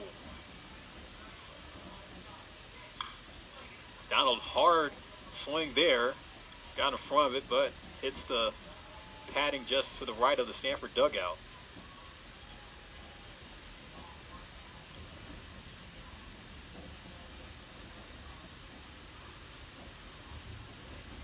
The big shift on by USF's infield. They got Jared Lewis playing deep in the hole at second base. Amborn misses the 2-2. Now count goes full. Now McDonald trying to work the walk. Get off a knock with Teddy Tokheim waiting on deck.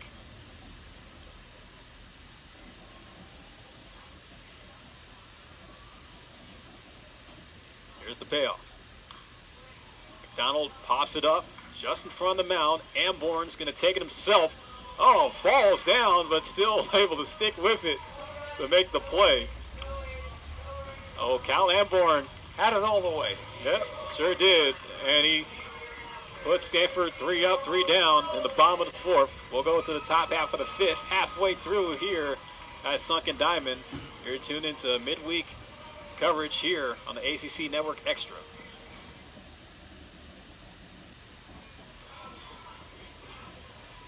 Made to the top half of the 5th, still in a 4-4 tie between San Francisco and Stanford on this gorgeous evening here on the farm in the Bay Area between these two storied Bay Area programs, trying to get a midweek W before they have their big series coming up in their respective conferences.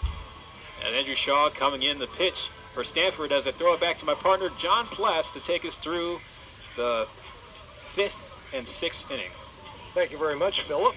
Andrew Shaw, as Philip mentioned, the 4th Stanford pitcher of the evening as we begin play in the top of the 5th inning. Freshman, appearance number 20 for Shaw. He's his 16th in relief. 23 2/3 innings pitched for Shaw, 27 hits allowed, just 8 walks in those 23 2/3 innings. He has struck out 21, earned run average of 3.42, which is pretty darn good for a true freshman. Listen, Esquivel to lead it off for USF, 5, 6, and 7 in the order for the Dons. Yeah, lefty with some herky-jerk stuff off the hands with a herky-jerk delivery. First pitch to Esquivel, missed outside. Esquivel 0 for 2, struck out in the first and bounced to first base in the 3rd inning.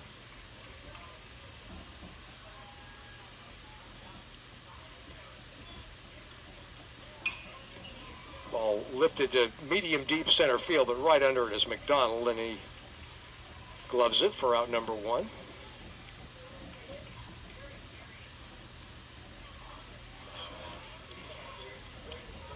Eddie Esquivel came into tonight with a 6-game hitting streak. It's starting to get in jeopardy as we get later in this game. Hasn't been able to get a hit nor reach base. Brendan Burke, the batter, now the number 6 hitter in the order. 1 for 1 officially. Shaw's pitch swung on and missed. Burke singled and scored in the 2nd, walked and was left stranded in the 3rd. The backup catcher for USF, hitting 240 as he stands in there.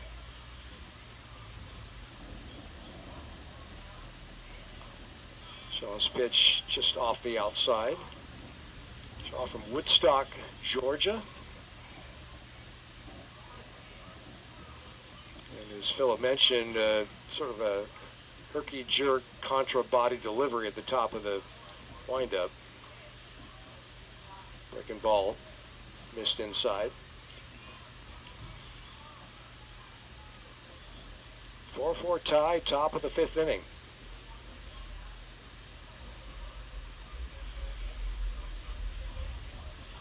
Shaw's pitch is lifted foul and out of play, just behind the Stanford dugout.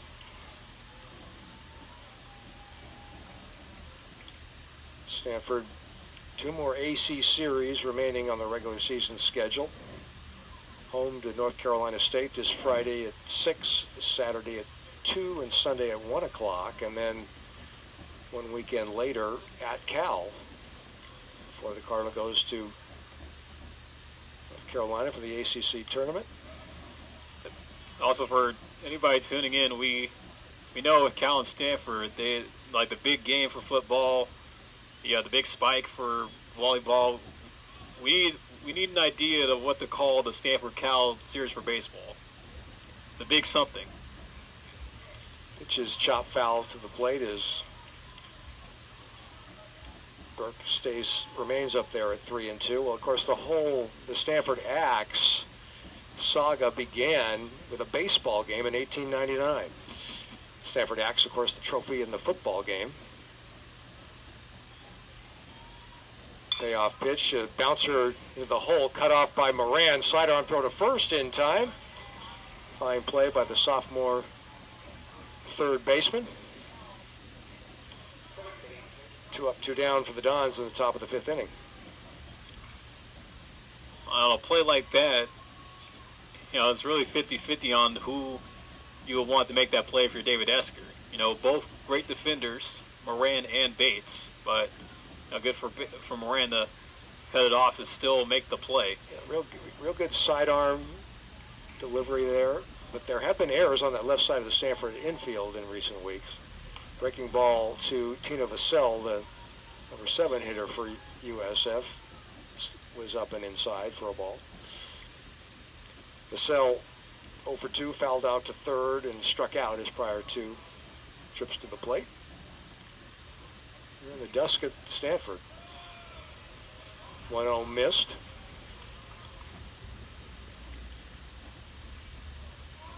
Vassell from that very fine College Park high school program in Pleasanton. Freshman for the Dons. And he's hit.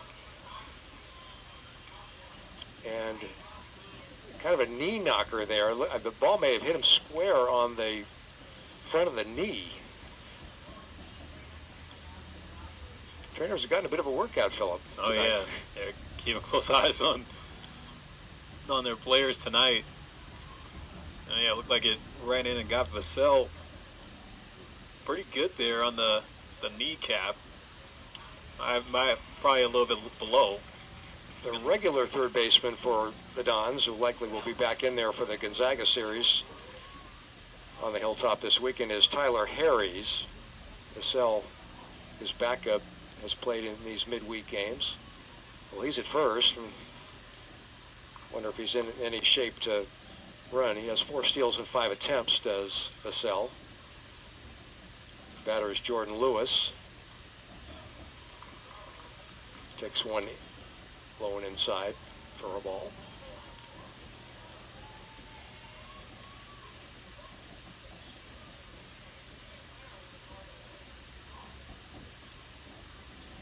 The 1-0 from Shaw, and that almost hit Jordan Lewis. He was able to deftly shoot his hips backward and take the pitch for a ball. 2-0, and Shaw, Andrew Shaw, is having some trouble with his location here.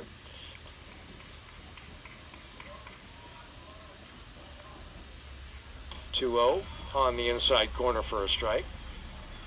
And one thing about Shaw, he likes to go inside against right-handed hitters. Now that herky-jerk, but still a cross-by delivery, able to get the fastball to hit the inside corner. Yeah, or in on the hands. 2-1, missed inside, might have been down as well, and Shaw is behind 3-1. That was the best way to jam a hitter, especially in a righty-lefty matchup. Shaw from the stretch, the 3-1 is bounced his second, could be 2 to second, or actually that'll be the third out of the inning, as the base runner Vassell retired 6-4.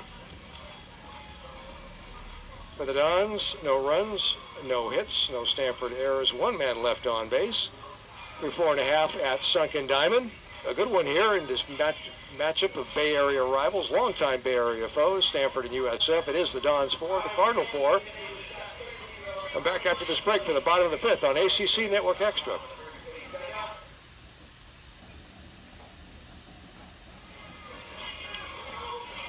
To the bottom of the 5th at Sunken Diamond on the campus of Stanford University. 4 runs, 5 hits, no errors for USF. 4 runs, 7 hits, no errors for Stanford. USF is going to its 5th pitcher of the evening, and that is Gino Rossi. Rossi, a 6'3", 205-pound junior from Pinole, California. Of course, that's over in the East Bay, a bit north of Berkeley. Transfer from College of San Mateo, junior college. It's a short drive up the peninsula from here. Yep.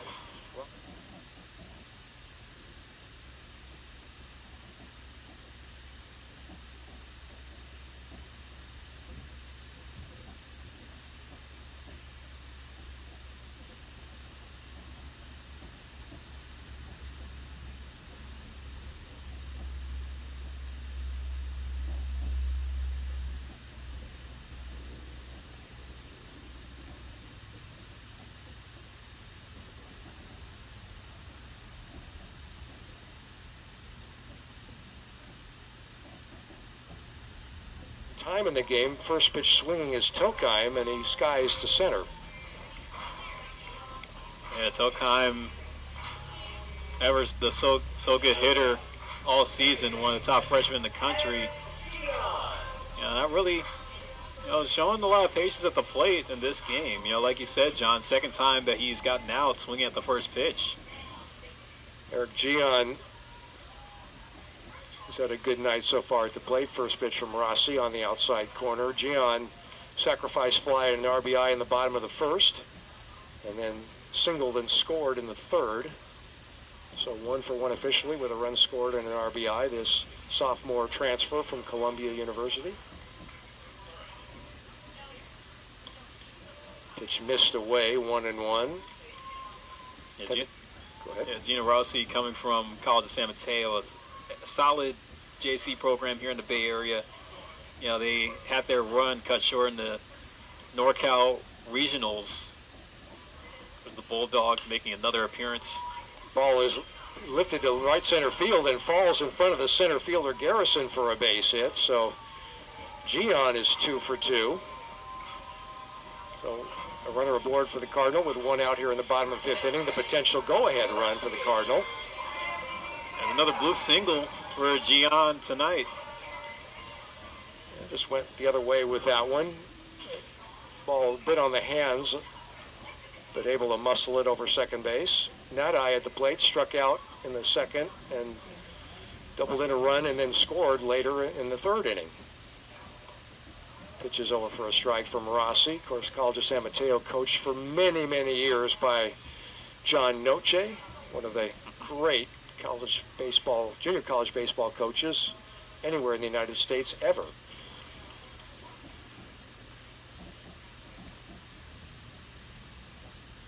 Rossi's pitch is away, snap throw to first, but not in time to tag out the hustling back to the bag Gian.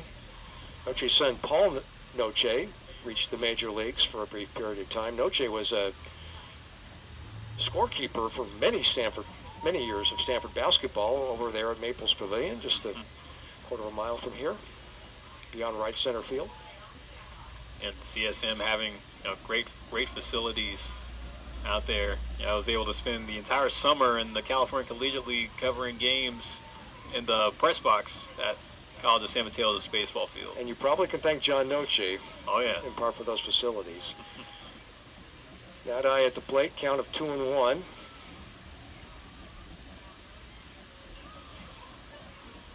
Rossi's pitch swung on and missed. Took something off that pitch. Some sinking action.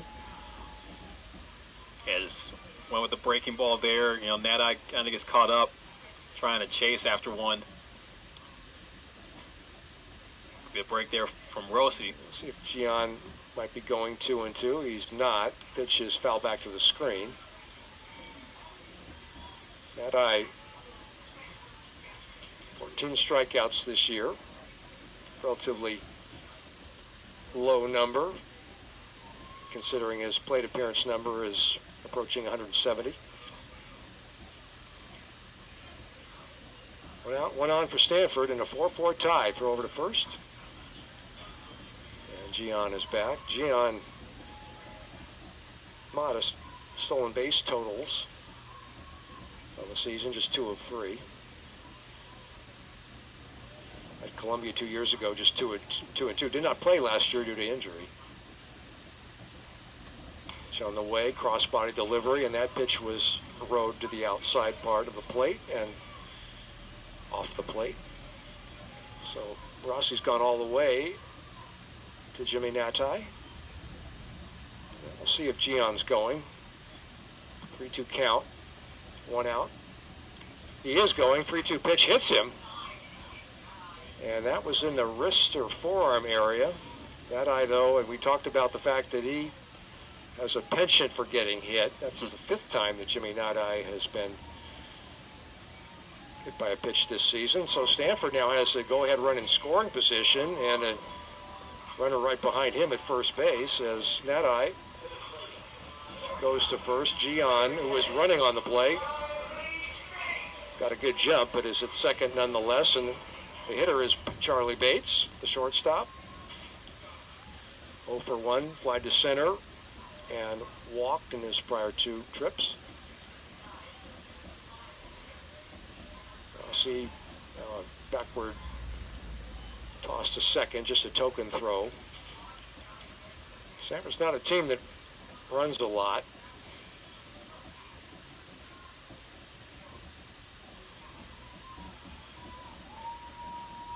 Charlie Bates, who had that terrific 6 for 12 weekend at Notre Dame.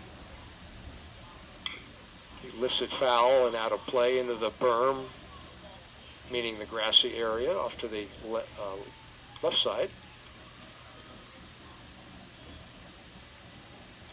They talk about Stanford not being a team that runs a lot. When they see North Carolina State, that's a team that, can run. Speed is a factor. Yeah. Yep. Yeah, they will blaze the base paths. Coach Avant. Fastball is high to Bates.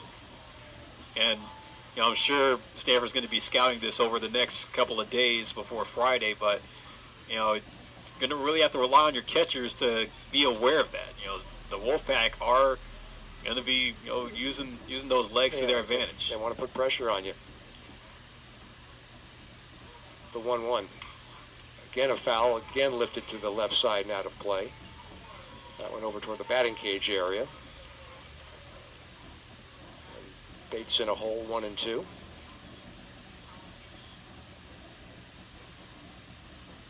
Yeah, North Carolina State have the 4th most team stolen bases in the ACC.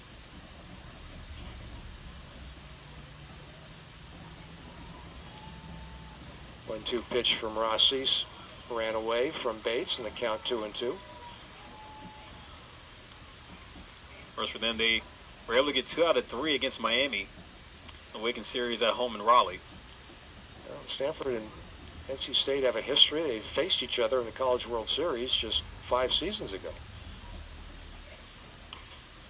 Pitch is outside from Rossi, and Bates has worked the count full after being in a hole. 1-2. Bottom of the 5th, 4-4 tie. Runners at first and second for Stanford as night falls here in Palo Alto. 3-2 pitch. Bounce back up the middle. Glove by the shortstop Rogers. Steps on second. Throw to first. Not in time.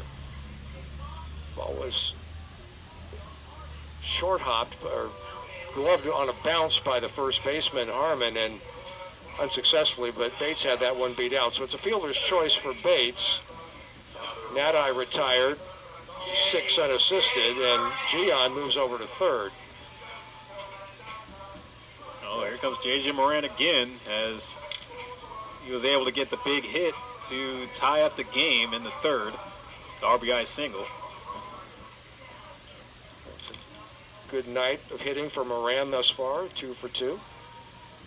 As Philip alluded to.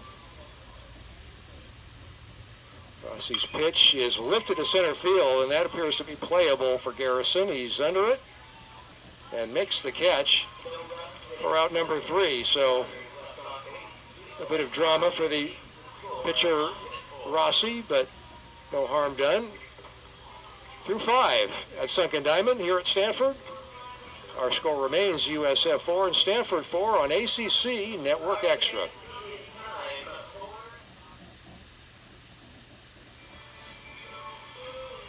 We've played 5 here at Sunken Diamond at Stanford. USF 4, Stanford 4. John Platts along with Philip Hall as Stanford goes to its 5th pitcher of the evening, and that is Austin Steeves. Steeves, a 6-foot sophomore from Petaluma, Casa Grande High School.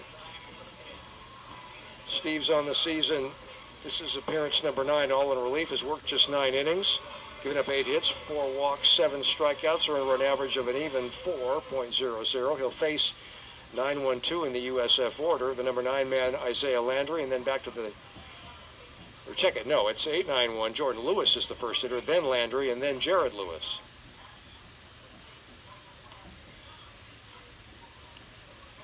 And that first pitch to Landry, miss, or rather was over for a strike, in the count of 0-1. Curveball is grounded into the hole and through, almost a diving stop by Moran, but it got under his glove, and so Landry has his 2nd hit of the game. Isaiah Landry's been a tough out for Stanford to get. Already has reached on 3 plate appearances, that being his 2nd hit of the night. Well, we mentioned those gaudy stolen base totals when he was at Alabama State. And he was also quite the hitter. A lifetime average of 308 coming into tonight. Jared Lewis, the leadoff man, up at the plate, takes a curveball for a strike. As both in the 2-year span with Alabama State and the first-year span with the USF. Hasn't taken big leads, we've noticed, prior in the game, but does have speed, obviously. Lewis swings and misses on that pitch, and he's in a hole 0-2. Jared Lewis is 1 for 2 officially, doubled and scored in the first, called out on strikes in the second, and was hit by a pitch in the 4th inning.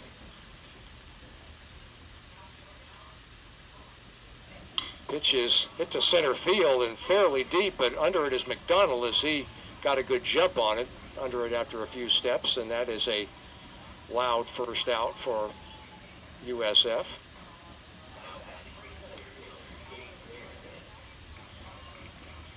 I'll bring Jaden Garrison to the plate, the center fielder.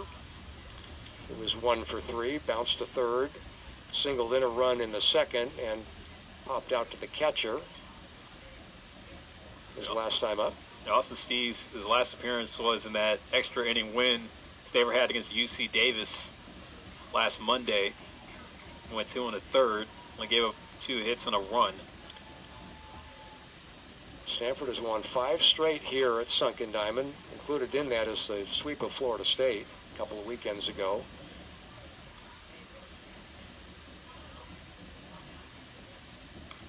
Breaking ball outside actually last weekend. UC Davis game was one day after that. Yeah, quite a turnaround, quite a string of wins that Stanford had. You talk about 3 consecutive walk-off wins. Exciting baseball here at Sunken. And now a timeout called by the hitter Garrison. He's ahead in the count 2-0.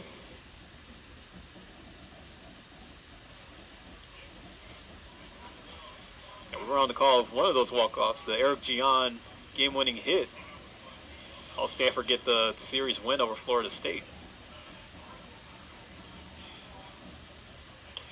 Pitch from Steeves, caught the inside corner. 2-1. Stanford swept the Seminoles.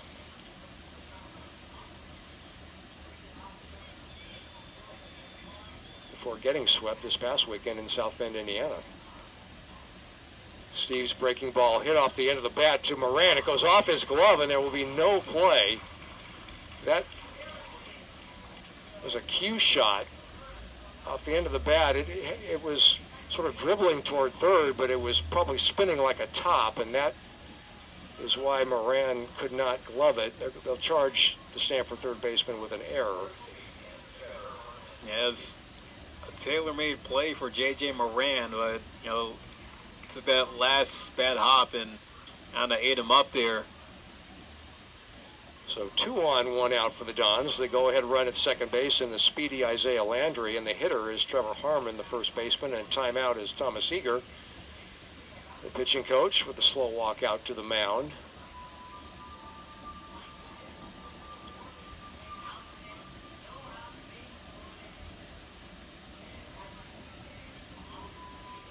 Eager makes a motion to the bullpen, so that will be all for Steves. Gonna go to Cohen Gomez coming out for the Cardinal. So a mid-inning pitching change. Cohen Gomez has been called to the mound. We'll take a break right here. Talk about the Stanford sophomore right-hander. When we come back to Sunken Diamond, we're in the middle, or check it, we're in the top of the 6th inning. With our score remaining, USF 4, Stanford 4 on ACC Network Extra.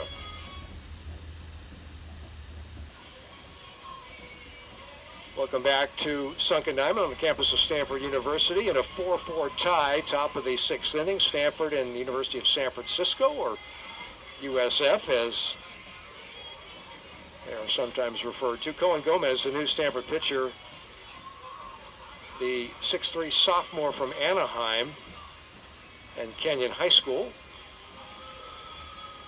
Gomez, this is his 21st appearance of the season, all but one of them in a relief role. He does have a save this year. He's worked 30 1/3 innings, surrendered 34 hits, walked 14, struck out 40.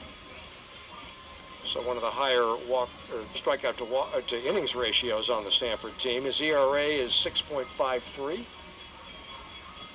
And he'll be called upon to face the dangerous number 3 and 4 right-handed hitting veterans in the USF order. That's Trevor Harmon, who's the scheduled hitter right now, and following that is TJ Rogers with the team-high 10 home runs. Yeah, well, Cohen Gomez, he's an out-getter, so David Esker making a big call for him to keep this game tied. Of course, Trevor Harmon, he's going to be a priority out, but TJ Rogers is one strikeout away from walking out here with a golden sombrero on his head. Runners at first and second for the Dons. Gomez trying to get a double play ball here. Trevor Harmon 1 for 2 officially, doubled in a run in the first, popped out to short in the second, and walked and was left stranded in the 4th inning. We're in the top of the 6th.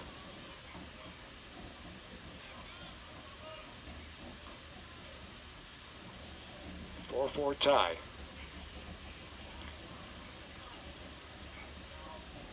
Gomez now making a motion that the communication device doesn't seem to be working sufficiently, and they will get him a new device, I should say.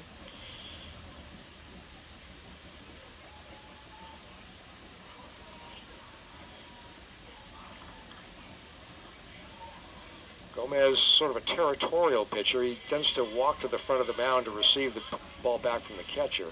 So lets the hitter know that he's present. First pitch to Harmon. Fastball caught the inside corner at the belt.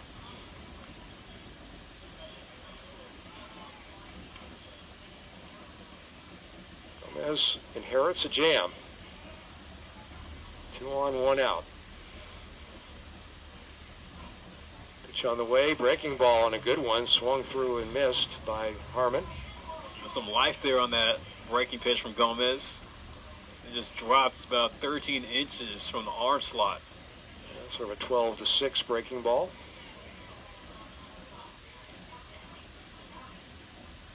The 0-2 pitch stayed up. Gomez from Canyon High in Anaheim, one of Stanford's starters from the 1988 College World Series team. Hailed from Canyon High in Anaheim, that young man, then young man, Eric DeGraw, who was present a couple of weeks ago when a lot of us attended the memorial service for Mark Marquis, who passed almost 3 months ago, held at the Stanford Church. Beautiful service. 1-2 is lifted foul and out of play behind the USF dugout along the left side. Now stays at 0-2.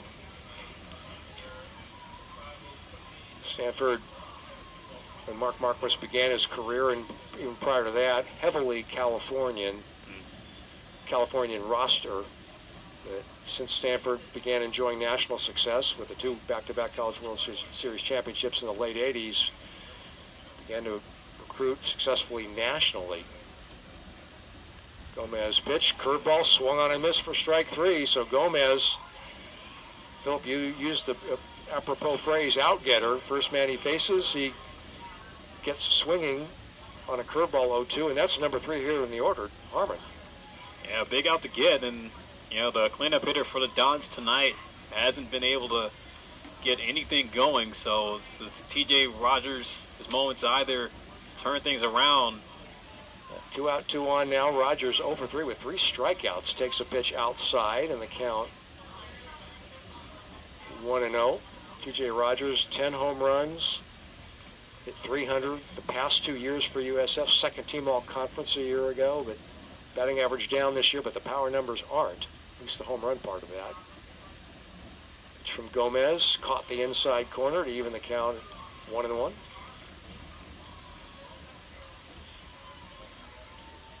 Rogers, 6'2" graduate student. Began his career at Austin P, but Reno area native. That's where he went to high school in Sparks. Breaking ball missed off the outside corner. And Gomez won with that one. Working around the zone for Rogers to try to chase, try to get something to bite. Gomez at the belt.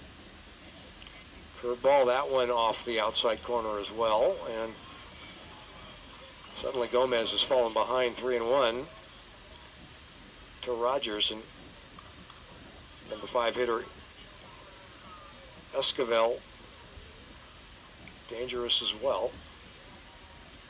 3-1, bounced, short hop by the catcher, and so Rogers takes a pass to first base. Base is now loaded for USF with 2 outs, and Edison Esquivel, indeed the hitter, the sophomore from the Denver area. In this game, Esquivel, like Rogers, has struggled 0 for 3, struck out, bounced to first, and flied to center his prior 3 trips. But he has the favorable lefty-righty matchup against Gomez. First pitch is high. Gomez out-getter, and here's where the out is really necessary. 4-4 tie, top of the 6th. The base is full of Dons.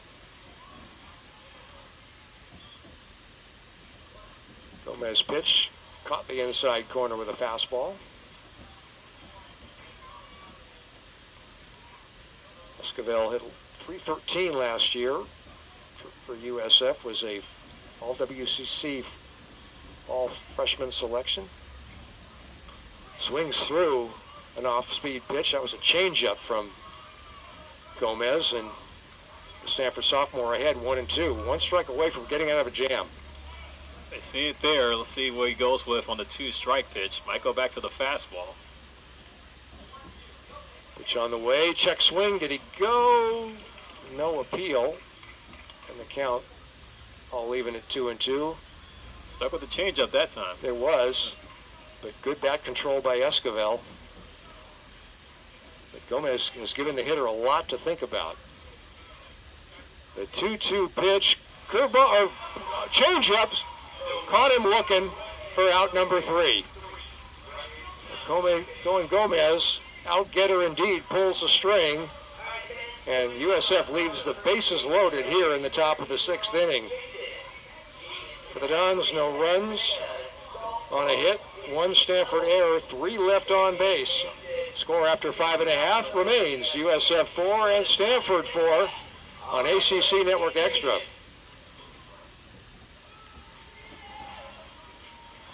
To the bottom of the 6th inning here at Stanford, USF 4, Stanford 4 in this midweek non-conference matchup between Bay Area rivals. The new pitcher for the Dons is Alex Gomez, a 6'2", 220-pound junior from San Leandro. over in the East Bay. Transfer from Laney College, the junior college in Oakland. On the season, Gomez has worked just 9 in the third innings, given up 10 hits, walked 11, struck out 8, has a 12.54 earned run average. And they'll be facing 8, 9, and 1 in the Stanford batting order. Brock Sell, Nolan Stoll, and Rintaro Sasaki, the scheduled hitters. As Stanford looks to go above 500 this year with a win, and USF trying to get to 500 with a win. The Dons 22 and 23 overall coming into this game. Stanford 22 and 22. Yeah, after tonight, somebody's going to walk out of here with their 23rd overall win for the season. They're going to take that going into some big series that really help determine their seeding for their conference tournaments. USF set to play Gonzaga at Benedetti Diamond back in the city, and then Stanford welcoming the North Carolina State Wolfpack. Broxell, the leadoff, squares, offers at the ball, and costs him a strike. Broxell, the freshman right fielder for the Cardinal, 1 for 2, doubled in a run in the second, struck out in the third. Pride of Tokay High School in Stockton. Gomez throws a cutter, cut fastball, and Sell swings right through it, so he's in a hole 0-2. Gomez, Alex Gomez, no relation to Cohen Gomez, who pitched for Stanford in the top of this 6th frame. Might be cousins. Both from California. Alex Gomez pitch is bounced up along the first base line. It will stay fair, and retired is Broxell, as that is a fine play by the first baseman, Trevor Harmon. Harmon was played way behind the first base back, realized that ball might have ticked foul, so he hustled up and snapped at it with the glove when it was about 2 inches fair. The glove didn't, just quickly ran to the bag. And that's why, you could get it back to when you were playing Little League. That's why a coach will always tell you, finish the play no matter what. That's exactly what Trevor Harmon did at first. Not worrying about, is this ball going to stay fair or foul? Let me just pick it up and, do my job. And Stoll, the hitter now for Stanford, the number 9 hitter. First pitch from Alex Gomez is sort of a check swing foul off the screen above the Stanford dugout. Nolan Stoll, the backup catcher, 0 for 1 officially, walked in the second, struck out in the fourth. Very promising talent for Stanford, this freshman from Southern California. He lifts it to left field and deep, and there's no doubt about this one. It is into the oak trees, and Stanford takes the lead. Owen Stoll rounding the bases with his first collegiate home run. The Cardinal ahead 5-4.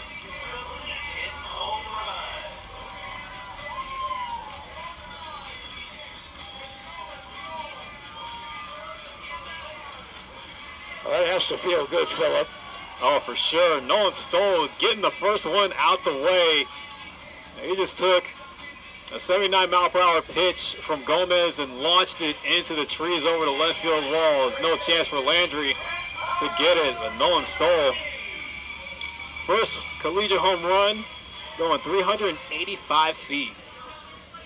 That has to feel good as the young man receives some congratulations from teammates in the dugout. 5-4 Cardinal. And Rintaro Sasaki at the plate. He takes a pitch over. No, check it out off the outside part of the plate. Count 1-0. And on top of that, it was a go-ahead home run. Oh man, talk about coming through in the clutch, getting your first one out the way. Yeah, somebody needs to go get the ball for him. 1 for you, 1 for the team.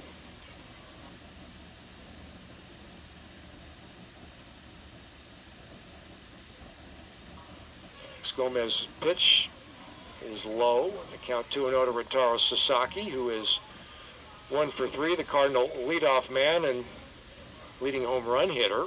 Doubled and scored in the first, bounced to short in the second, struck out his last time up in the fourth.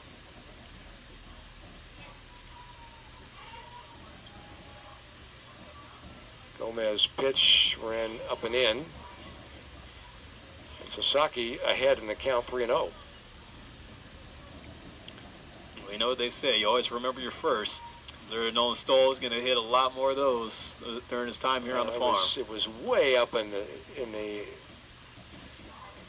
damp evening air here at Sunken Diamond, but you could tell off the bat it had the depth. And Sasaki takes ball 4, so 4 straight balls issued to Sasaki, and Stanford has a runner at first with still 1 out. And it wasn't a cheap one either, like, especially when it gets this late. You know, you really have to muscle a ball out of here if you're, you know, put a big swing on it. Whereas Nolan Stoll came here in the fall, all that time in the weight room paying off, you know, getting on the training regimen, you know, hitting the squats, hitting the bench press, trying to get stronger, because that's what you need to do here at the college level. Court McDonald at the plate, the number 2 hitter, 1 for 3. Sasaki, not really a threat to run. He has just 1 career stolen base in his nearly 2 years of collegiate service. Gomez pitch on the outside corner for a strike.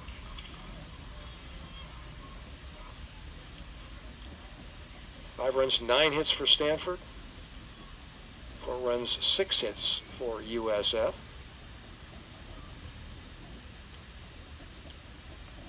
McDonald from Arlington, Texas, the senior. He's had a terrific senior season batting average wise, and he wraps one into center field. That's going to be a base hit. As Sasaki had to hustle into second, but he got there. So McDonald gets his 2nd hit of the evening, and Stanford looking to build upon its 1-run lead. Yeah, there's quite some backspin on that ball hit by McDonald and in the center field. Another bloop single, able to find grass off of the bat of a Stanford hitter, but that one, man, it curved probably about 10 feet to the left, right when it was at the apex of the mound. Brings up Teddy Tokheim for Stanford, who's 0 for 3. Stanford's leading hitter for average, though, and of course, tremendous power. This dynamic freshman from Seattle takes a pitch outside, ball 1. Bona fide candidate to make the freshman All-American team. Hitting .346 as he stands up there. 13 home runs. Alex Gomez delivers, fouled back over the press box and out of play, and count even up at 1-1. Tokheim was not a starter when the season began, but week number 3, Stanford had a midweek exhibition game against a university from Japan, and Tokheim got a midweek start, went 3 for 5 with a couple of triples, and has not been out of the lineup since. Alex Gomez delivers. It is popped up and playable for the first baseman in foul territory. Harmon under it and makes the catch for out number 2, a big out number 2 for the Dons. And it's a tough night at the plate for Teddy Tokheim, now 0 for 4 on the game. And, you know, you just think about the freshmen getting a chance to play in their first year, and yeah, I think everybody was kind of waiting for Nolan Stoll to have the breakout performance or even the breakout swing. You know, Brock Sell was able to notch his first home run. Teddy Tokheim, of course, he's launched 13, surpassing all freshmen mostly on the team. Pitch to Eric Gian is taken for a strike. Gian, the cleanup hitter, 2 for 2 on the night, and also has a sacrifice fly for an RBI. Gian, .331 the batting average as he stands up there. What a transfer portal pickup for David Esker, the Stanford head coach. And, you know, there's not too many guys on Stanford that came through the portal. You know, of course, the local recruiting and the national recruiting, like you mentioned, with the rise of Stanford becoming a nationally known powerhouse. Gomez pitch, check swing. He did not go around, said the first base umpire on appeal. So Gian up there, the count of 1-1. Gian from La Mirada High School, which is on the Los Angeles County, Orange County border in the Whittier area. We got a couple of out-of-state guys set to come next year. Bryce Hill from Greenwich, Connecticut, and Alika Ahu from Honolulu, Hawaii. Ball chop foul at the plate on 1-1. Count now 1-2. Those guys being 2026 high school commits. According to Perfect Game, coming to the farm next season. Of course, possibility of them getting picked up in the draft is in the question for some guys. It has happened to Stanford before, losing recruits to the draft. 1-2 pitch is swung on and missed, strike 3. And that is it for Stanford here in the bottom of the 6th inning. But Stanford takes the lead on the solo home run by Nolan Stoll, the freshman, the first collegiate home run for the Cardinal in the 6th. The 1 run on 2 hits. There were no USF errors and 2 runners left on base for the Cardinal. Through 6 at second diamond. Our score, Stanford 5, USF 4 on ACC Network Extra. We played 6 at second diamond. Night has fallen on this mild weather Wednesday evening. Stanford pulled ahead with a run in the bottom of the 6th inning on the Nolan Stoll home run. Cardinal 5, USF 4. It's my pleasure to turn the microphone back over for innings 7 and 8 to my partner, Philip Hall. Thank you, John. As Stanford trying to hold this lead after Nolan Stoll delivering for his first collegiate.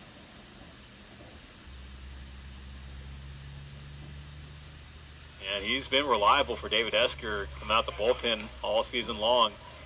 And even at times, he's had games where he's been the opener. A promising career ahead for this young man from Southern California. Exudes a lot of control, ownership on the mound. Very expressive. Yeah, Gomez did open up 1 game this year. It was in that midweek game on March 11th when they played Nevada.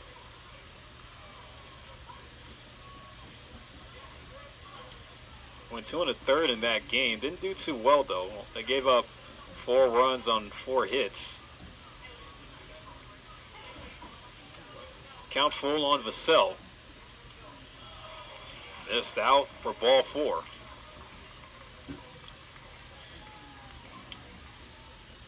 Now 5 hitters faced by Gomez, and he's either struck the hitter out or walked the hitter. 3 strikeouts, 2 walks. So USF able to get the tying run on. Vassell at first with Jordan Lewis up to hit. 0 for 2 on the game. He walked, came around to score. Backhanded by Moran, not able to make the play cleanly, and everybody's going to be safe. So another error is going to go down for J.J. Moran at third. And that was, Philip, that was an in-between hop. But Moran took 2 steps to his left. That's a play where your footwork either takes you a little bit forward to get it on a short hop or back up a couple steps to get the big high hop. Because we know JJ has the arm, but that time he just went laterally, maybe misjudged it off the bat a little bit, and got caught on the in-between hop. Tough hop for anybody. Actually, instead, they're going to rule that an infield single for Jordan Lewis. Okay. So, I'll add a 2 to the E column at home. That is going to go down as a base hit. But it's first and second. 1 out of Isaiah Landry, who has reached base in all 3 of his plate appearances tonight.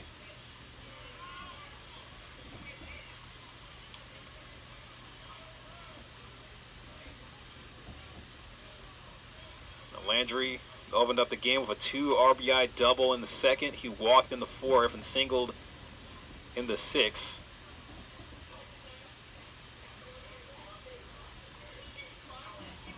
Ball 2 gets away from Stoll. Good stop. No advancement from Vassell at second. He's undersold that, Phil. That was a terrific block by Stoll. You don't want to take a stab at the ball. You want to get your body laterally quickly to your right when a breaking ball from a right-hand pitcher is going awry, and he did that and was able to block it with the chest protector. Landry is the only Don to have reached base in all of his plate appearances. So he's been the toughest out to get for Stanford.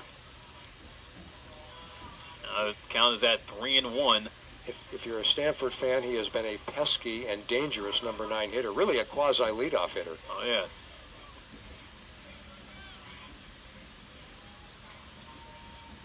One on the way from Gomez. Inside. Excuse me, it was a 2-1 counter. Now we're getting confirmation. That was ball 4. So yeah, Landry will reach base. You were right, and others were wrong. Yeah, had the scoreboard had to play catch up there. But now the bases are loaded for the Dons, so Cohen Gomez finding himself another bases loaded jam here. Right-hander warming in the Stanford bullpen. And Thomas Eager coming out. Doesn't look like the move is going to be made yet. That's Trevor Moore warming up in the Cardinal bullpen on your screen at home.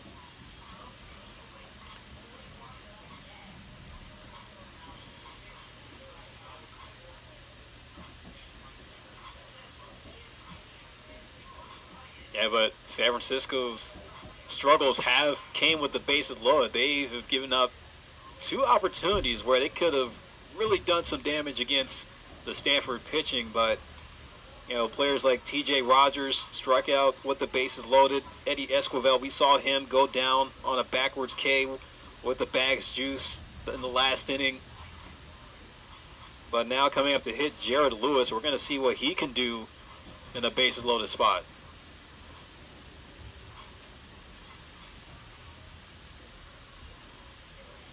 Looks like the move's going to be made. They were just buying some time for Moore. So Cohen Gomez is going to get the hook.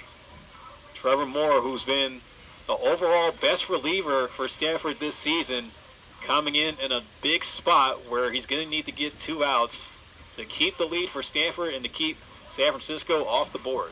We're going to take a quick break and give you the rundown on how Moore's been doing this season. 5-4, Stanford still lead. Bases loaded here in the top of the 7th for San Francisco.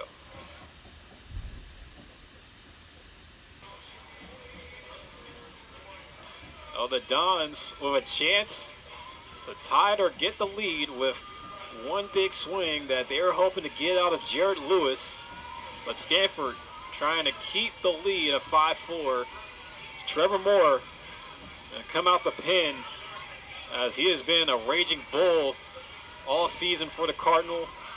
Overall, one of the best pitchers on the pitching staff, and what has been a down year for the Stanford pitching staff overall, but Trevor Moore carries the best team whip at 1.21.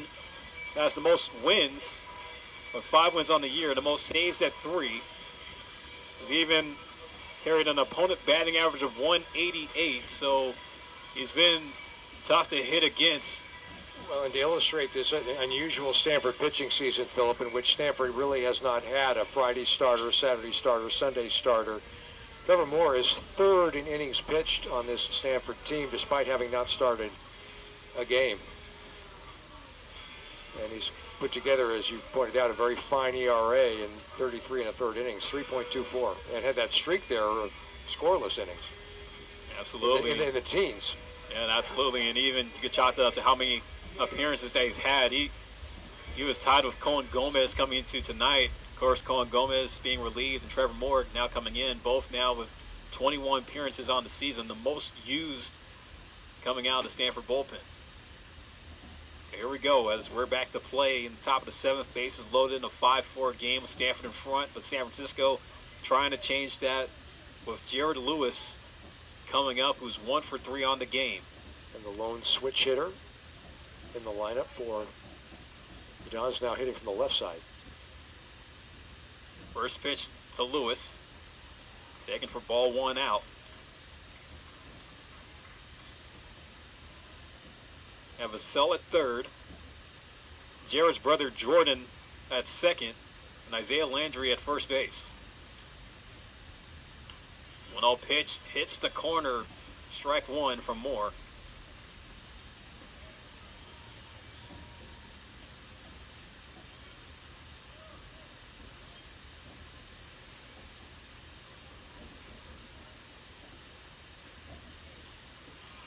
Strike 2, Moore gets it across.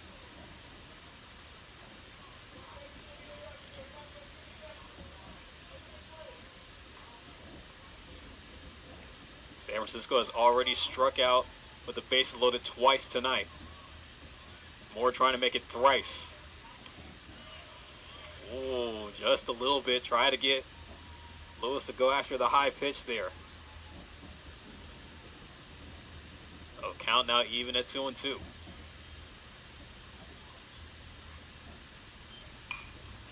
Bounce to second. Gian charges after it. Puts the tag on Landry. On the first.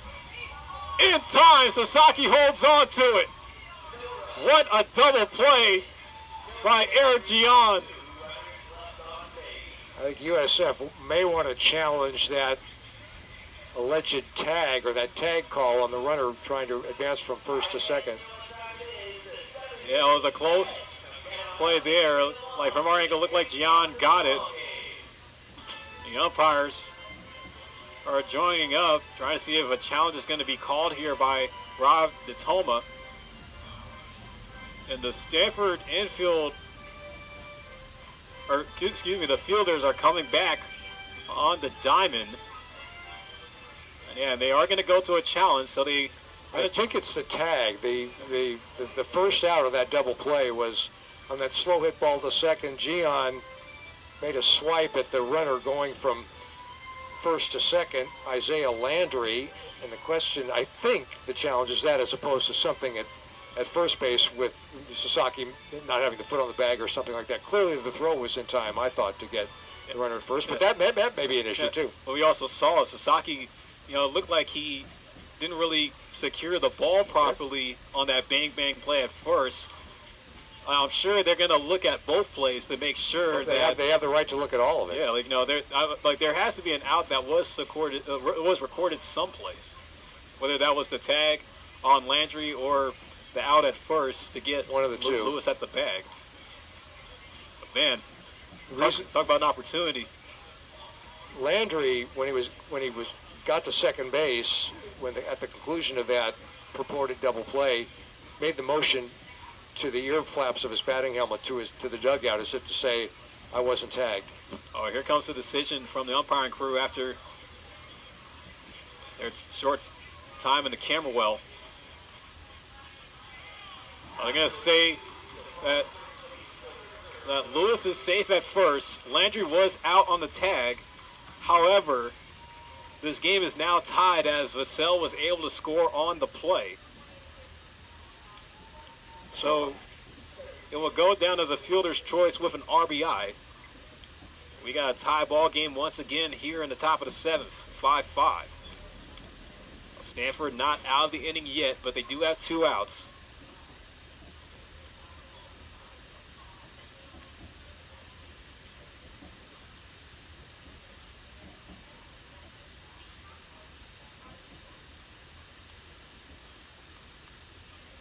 Jaden Garrison will come up to hit with the go-ahead run at third.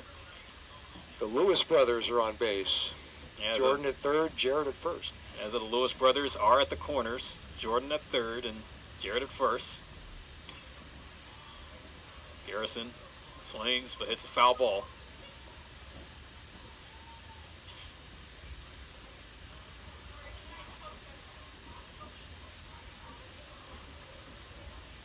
Garrison has already recorded an RBI on the night with a RBI single in the second inning.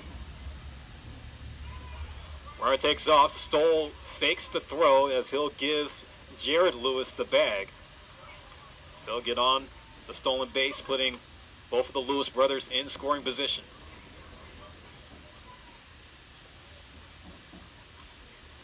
Pitch was called a strike, so count is 0-2 on Garrison. Trevor Moore trying to get Stanford out of the inning. Swing and a miss. Good morning, good afternoon, and good night. Moore delivers three problems for Garrison as the game will be tied going to the bottom of the seventh. San Francisco able to get a run across. We're going to see how it's going to play out with Stanford back up to the plate with Nadai, Bates, and Moran due up.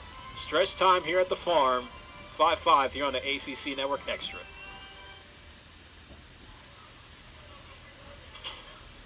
Oh, Don's trying to make this a ball game here in their midweek matchup. Stanford, with this being a midweek matchup they really want to get before going to their North Carolina State series, as San Francisco was able to tie up the ball game on a RBI fielder's choice from Jared Lewis.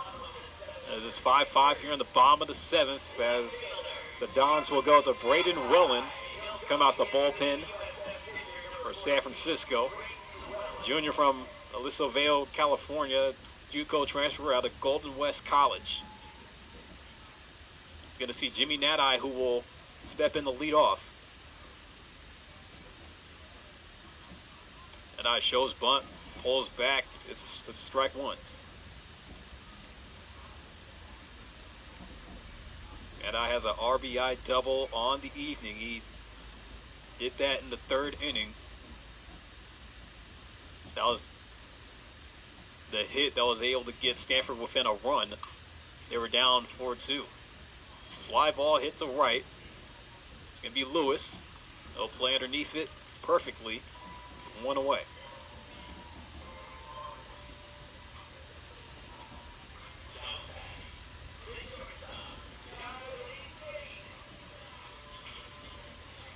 As this could gear up to possibly another walk-off chance for Stanford as the game stays tied. As we all recall the 3 consecutive walk-off wins that Stanford had during the Florida State sweep in their last midweek matchup with UC Davis.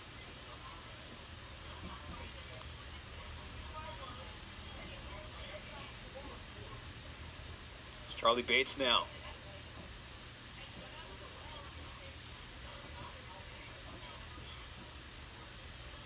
1-0 from Welland. Missed away with the fastball.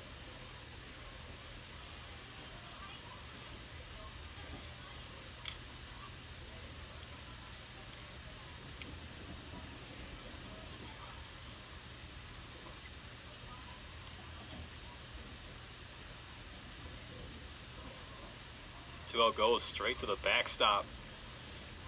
Fastball high and outside and above the reach of the catcher.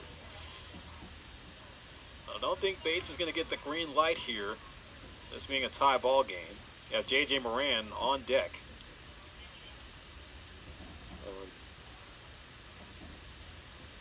Bates capable of stealing a bag, 9 steals in 13 attempts.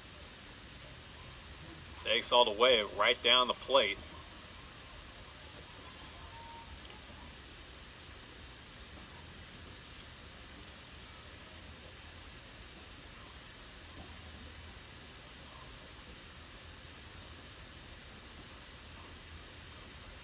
Inside is ball 4 for Bates, so he'll reach on a walk. This game has been a blow-for-blow battle between these 2 Bay Area rivals. Started off with San Francisco getting the first run on the board in the top of the 1st, so Stanford answered back in the bottom of the 1st. San Francisco had a 3-run spot in the 2nd. Stanford put up 1, get that run back, and then they capitalized with a 2-run 3rd inning. And it was 2 scoreless innings. Stanford getting the lead back with Nolan Stoll's first collegiate home run in the bottom of the 6th, and San Francisco tying the game in the top half of the 7th. It's been a counter-punch game, very much so, Philip. Every inning that someone has scored, the other team has responded with at least a run, except in one instance of the 7 half innings in which a run has been scored in this game. 0-1 to Moran. Bates taking off for second. Throw down is late. Bates in with the stolen base. We surmise that David Esker would be sending his high stolen base, relatively speaking, base runner, and Charlie Bates. That's his 10th theft of the season. And even Brendan Burke having to go off balance with the throw to still get it there. Surprised it was still on line. Swing and a miss on the high heat. Strike 2, Moran. Late pitch recognition there. He was late on that swing. Go ahead run at second. The 1-2. Moran looks outside.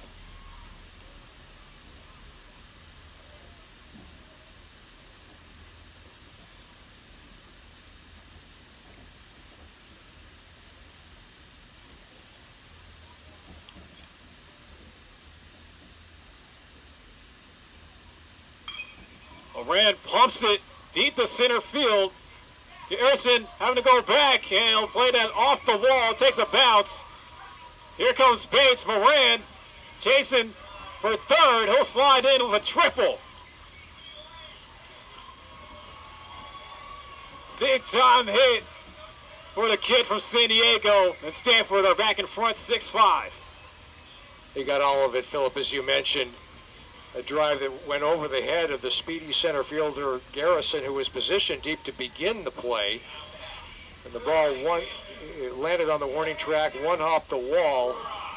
And what was impressive about that play is the speed that Moran exhibited right out of the box. Because the center fielder was on that ball fairly quickly, and still in all, it became an RBI triple for J.J. Moran. Stanford gets the go-ahead run. That was an RBI trilly for Stanford's third baseman. Roxell will look at strike one. And the third hit of the evening for J.J. Moran. And 3 for 4 on the game, and even though the field hasn't been treating him well, he's been continuing to produce at the plate. Swung on and missed by Sell. 0-2 now. San Francisco infield playing to the edge of the grass. The 0-2 from Wellen. That was hit hard to left field down the line. Moran will score easily. Brock Sells delivers to make it now a 2-run lead, and he'll advance to second. Out of the box, he was thinking double all the way, Philip. As you said, poked it over third, and it hugged the left field line as it landed about 20 feet beyond the cut of the infield grass. And Sell was not even, the throw would have not come close. Sell continues his late season surge at the plate. Stanford trying to pad on here and there. Have been doing just that. 2 back-to-back RBI extra base hits. Sell is going to get in for the stolen base.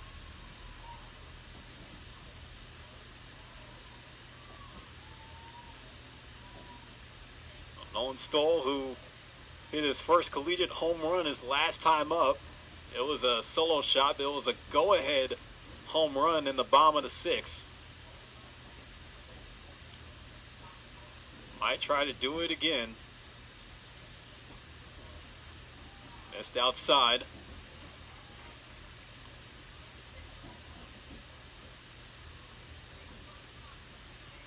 Roxell having himself a 2 RBI night with 2 doubles hit.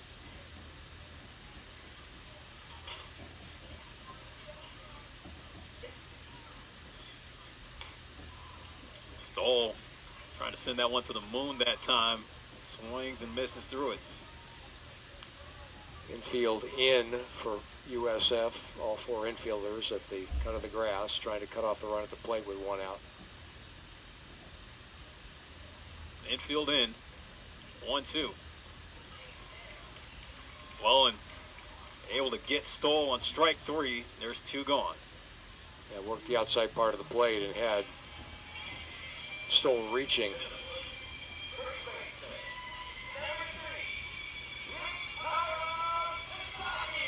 Braden Wall isn't out of the woods just yet. He has to see the dangerous Rentaro Sasaki.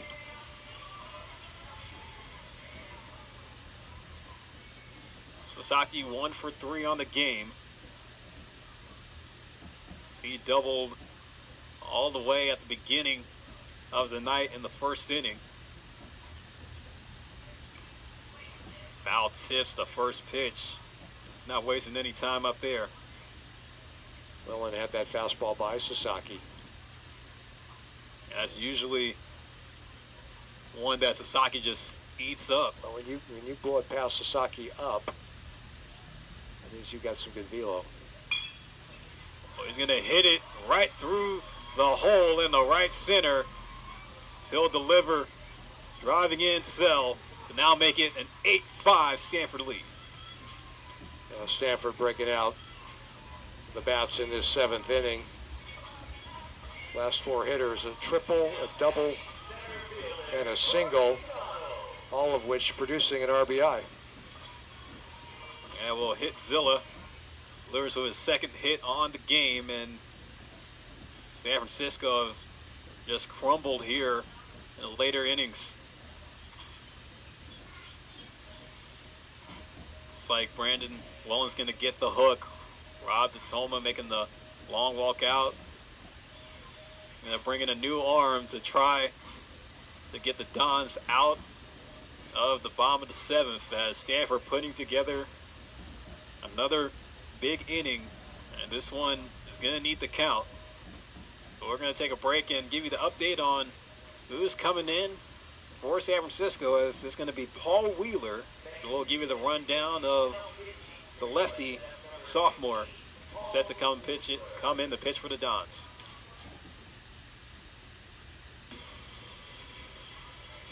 So Paul Wheeler will get called on to pitch for the Dons after they've let 3 runs across to give Stanford an 8-5 lead here in the bottom of the 7th, as the bats are coming alive late here at Sunken Diamond. You can see the Stanford dugout hyped up with the 3-run rally that they have put together.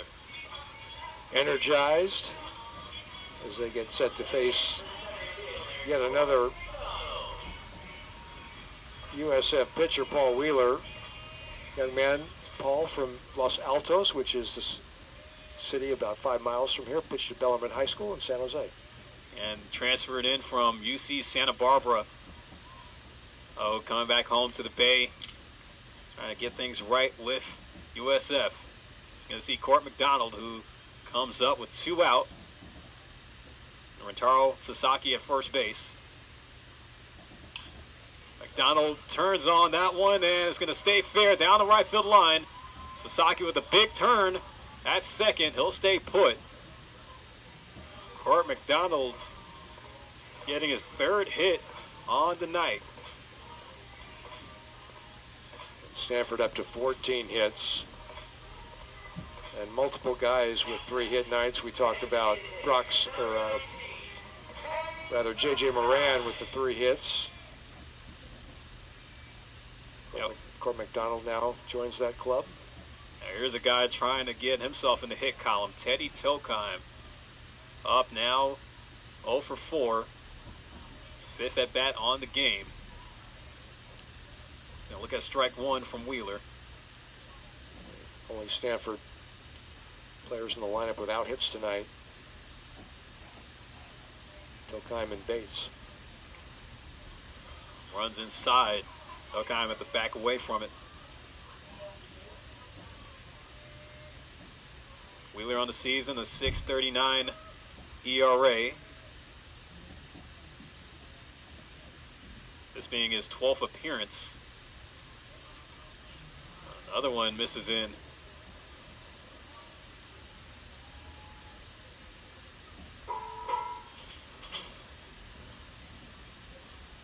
Well, his light work out the pen for him. Only just 12 2/3 innings pitched in 2026.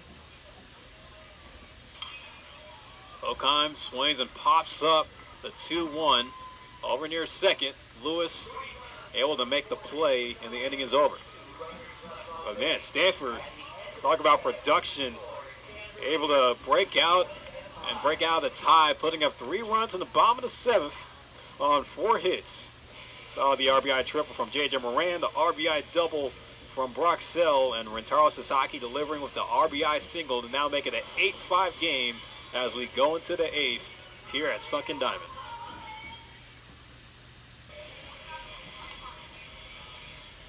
Stanford put up a 3 spot in the bottom of the 7th to now make it an 8-5 game. Trevor Moore remain in the game on the mound, but there is a substitution made in the outfield as Philip Chong will come off the Charger to play left field. as Jimmy Natai's night is over. They'll give Philip Chung a chance to bat in the bottom of the 8th inning. Getting another freshman. A lot of freshmen have been highlighters tonight for Stanford. Brock Sell, the number 8 hitter with multiple extra base hits, and Nolan Stoll, the number 9 hitter with a first career home run. Yeah, the freshmen have been able to produce well. From one Trevor to another, it's Trevor Harmon to lead off for San Francisco. Find himself in a 3-run hole at the top of the 8th.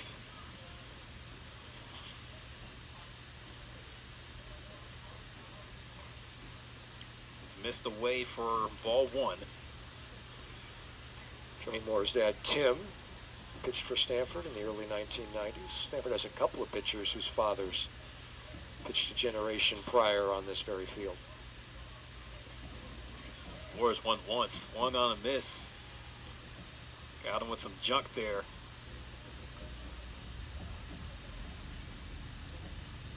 The ball and 2 strikes here on Harmon. 1 for 3 with an RBI double.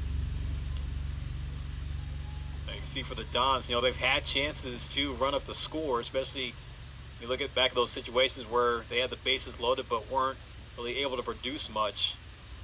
Only bringing across 1 run in a bases loaded situation.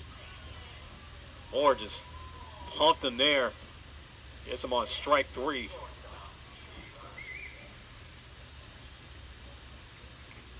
One Trevor is better than the other, and there's 1 gone.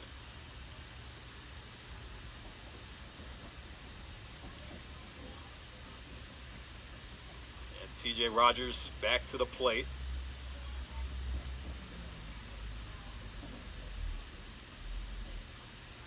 And Rogers struck out 3 times on the night. Whereas Moore wants to gift him with the golden sombrero.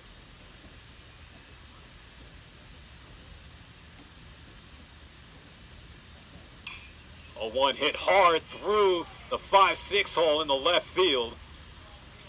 TJ Rogers says, "You're not getting me, sir."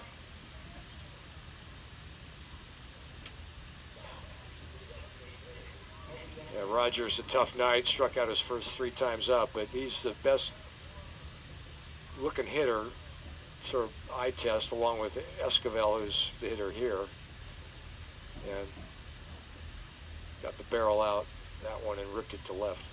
And he hit that one with authority, 96 miles per hour off the bat. I think that's coming with additional frustration of the night that he's had at the plate too. Now Eddie Esquivel takes the 1-0. He struck out twice in the game, 0 for 4 at the dish.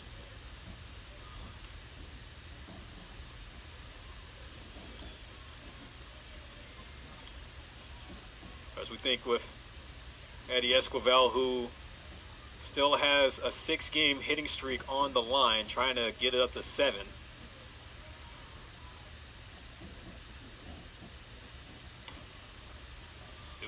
Missed out for ball 3.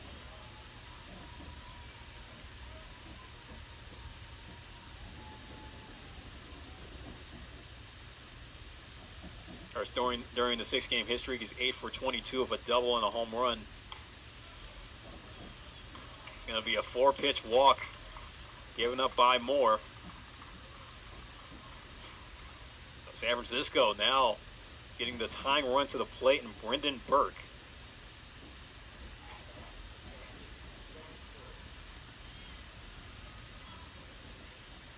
Brendan Burke does have 2 home runs on the season.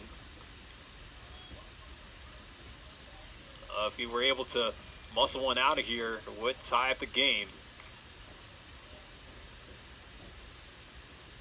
Only 1 out, so Stanford with a chance to try to turn a double play. He's hacking early. He swings and misses through the first pitch from Moore.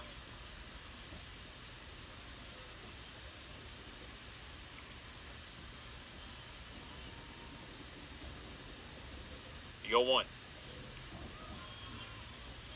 Ball 1.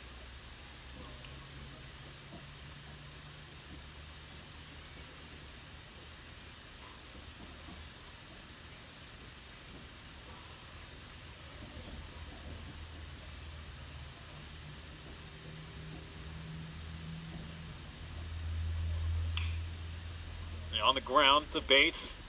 One at second. Gian the first. There's two. 6, 4, 3. Twin killing. Brendan Burke, the double dipper victim. Moore able to leave a couple on for the Dons to keep this a 3-run ball game. We go to the bottom of the 8th. 8-5. Stanford hold the lead.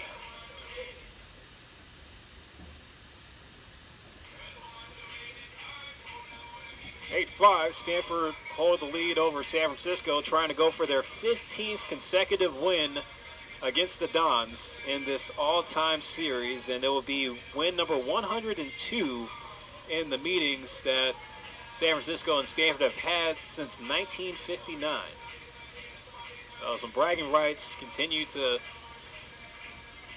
be flexed by the Cardinal against the Dons.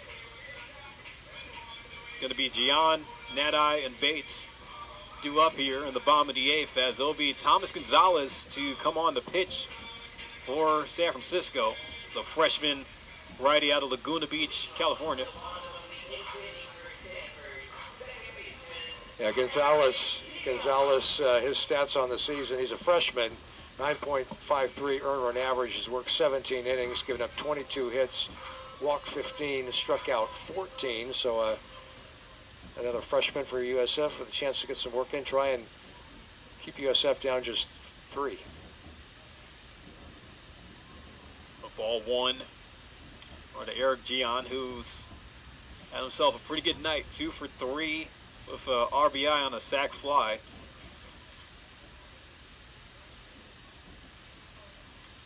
Say with the season that Gian has put together, kind of cool to see him make a all ACC team.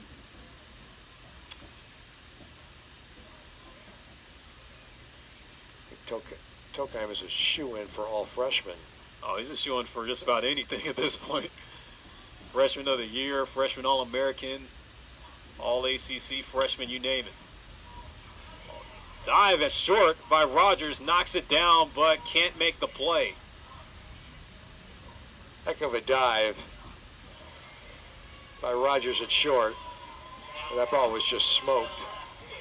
And Gian has his 3rd hit to join Court McDonald and J.J. Moran in that exclusive club. Now, after coming in as a substitute in the last inning on defense, Philip Chong will get a chance to hit. He's hitting in the spot of Jimmy Nadai. He substituted for him in left field in the top half of the 8th.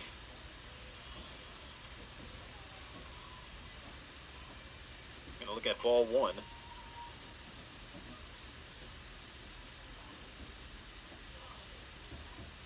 Philip Chong, he's hitting .211 on the season, but .375 on base percentage. But he's had some moments, though, in 2026.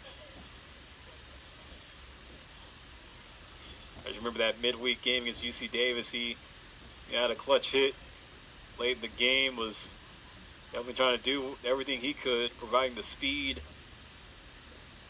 and just about anything that came his way on defense, and that hard-fought extra inning win. As a pinch runner in a February game here against Cal State Fullerton, scored the walk-off run. A lot of exciting finishes here at second time this year, even given Stanford's 22-22 record overall. Chong, a freshman from Ontario, Canada, chops it down the third base line, but goes foul. And one thing to note, Chong has quite the resume during his high school days. Played for Team Canada's 18U team, and even played in some notable summer leagues, like played a summer in the Dominican Republic. Great baseball down there, as we all know. A fly ball to shallow center field. Garrison comes in for it. He'll make the play.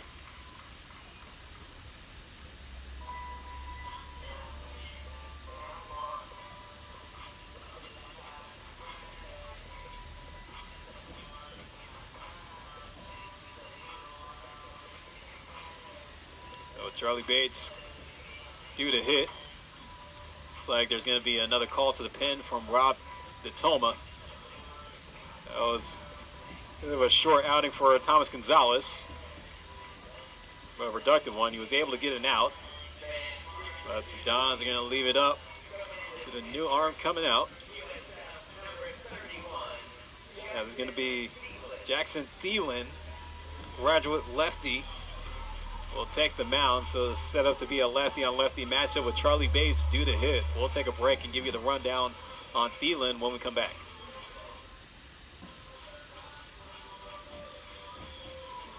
In the middle of the bottom of the eighth here, as the Dons are going to go to their 10th pitcher on the night, and it's an interesting one as this is the first appearance of grad student Jackson Thielen. Jackson Thielen, 6'2" lefty from Eden Prairie, Minnesota, where he played the first part of his collegiate career at Division III Gustavus Adolphus College. And he had a pretty solid 3-year tenure at Gustavus Adolphus, where he logged 77 2/3 innings with 68 strikeouts with 6 saves. So he's primarily used as a back-end bullpen guy. Trying to wrap up his collegiate career with the Dons here on the West Coast. So it's everybody's first look at Jackson Thielen. Comes in with a man on base with 1 out. Eric Gian at first and Charlie Bates at the plate. Lefty-on-lefty matchup. This is outside as that's the first pitch of Jackson Thielen's tenure here with the Dons.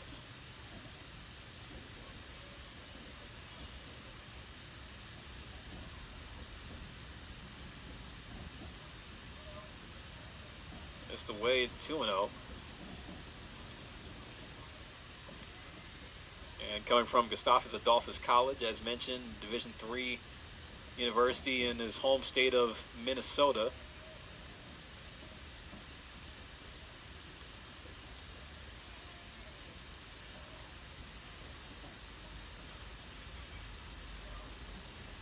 Down 3-0.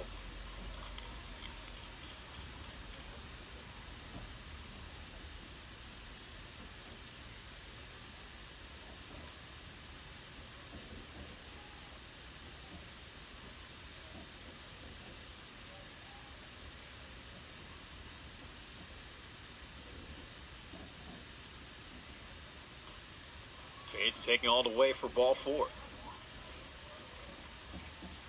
That's the 3rd time that Bates has reached base via the base on ball.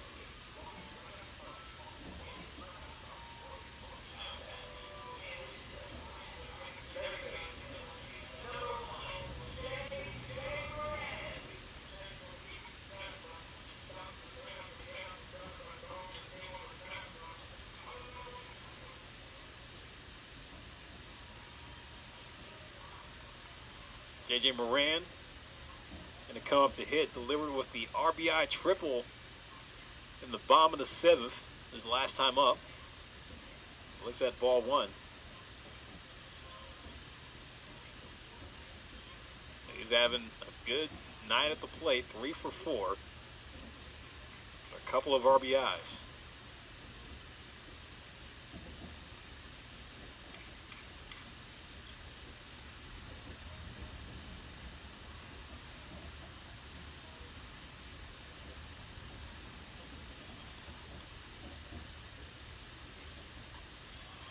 Breaking ball by Thielen, in for a strike. Yeah, backdoor breaking ball. That's the first strike of his tenure with the Dons. The grad student trying to get things right here. The step up to D1. And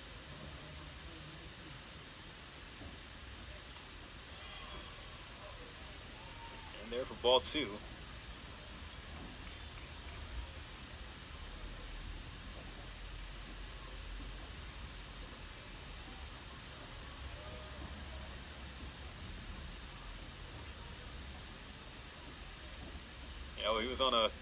He was Gustavus Adolphus team that went 37-9 a year ago.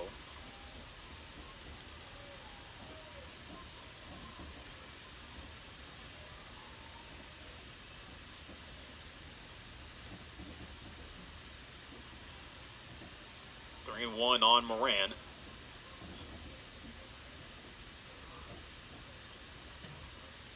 It's going to be ball four, so another walk given up by Thielen. Now the bases are loaded.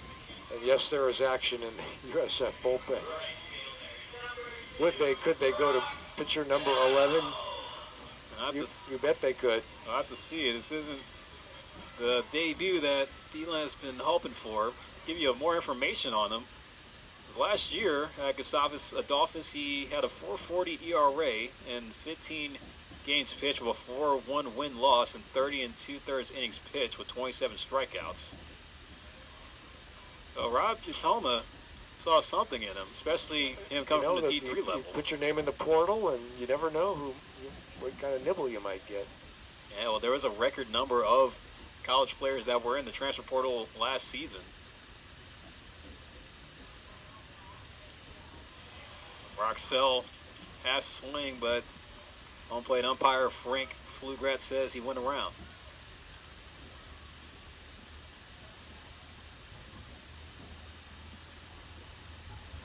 And Thielen also had 3 saves for Gustavus Adolphus. Is the team high.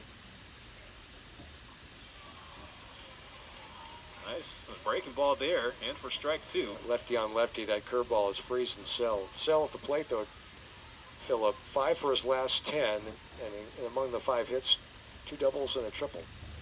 And he's warming up late in his freshman season with the bat.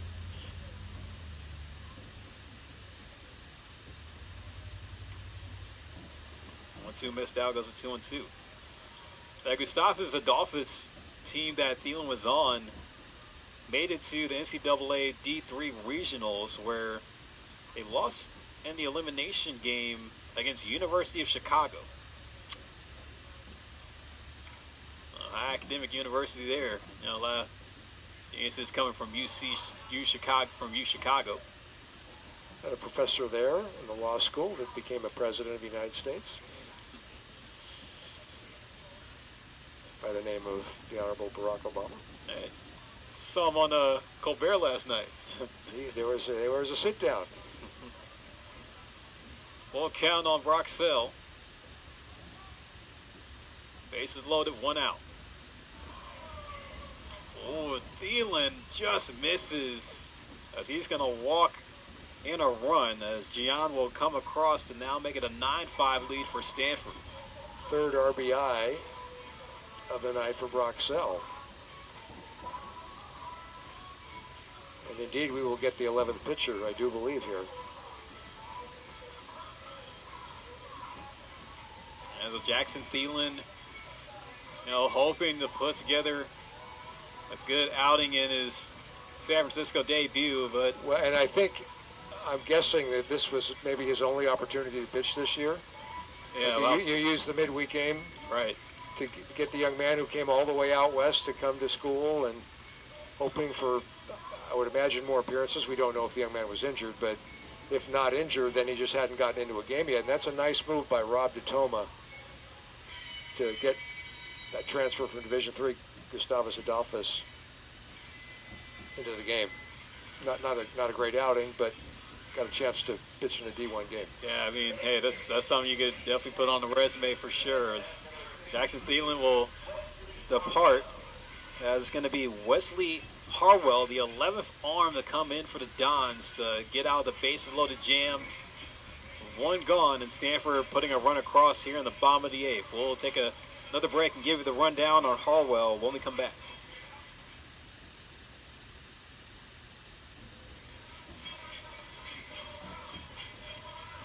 Stanford able to get another run across on the bases loaded walk from Broxell. Back on another RBI for him. Give him 3 RBIs on the night to give Stanford the 4-run lead, as gives us a chance to look at Wesley Harwell. Grew up right here in Silicon Valley over in Mountain View, product of Mountain View High. Sophomore, stands at 6'3". pair of Mountain View High pitchers on this USF team. In fact, the other one is a starting pitcher Gabriel Barrett, who is their Friday starter, who will pitch 2 nights from tonight against Gonzaga up at Benedetti Field. That big series the USF has with Gonzaga. So Harwell's going to see Nolan Stoll. Swings and misses at the first pitch on the nasty breaking pitch out the gate from number 52. Harwell, with 13.50 ERA, hasn't seen a whole lot of action this year, only just 4 innings pitched. And a midweek matchup, of course, you have nothing really to lose, letting the bullpen kind of stretch a little bit. Or is trying to save as many arms or even get reps to prep them up for their series against Gonzaga they have coming up. Stoll rips it into the gap in left center field. It's going to fall in and for a hit in front of Garrison. It'll be enough for Bates to come on and the score, and Nolan Stoll continues to have another solid night. Delivers with the RBI single. Stanford now cracked 10. Bottom of the order for Stanford, Phillip, Sell and Stoll, freshman on a roll. Like that. Nolan Stoll, who delivered with his first collegiate home run as a Stanford Cardinal in the 6th, delivers with his second RBI on the game with the RBI single. Bases still loaded for Rentaro Sasaki.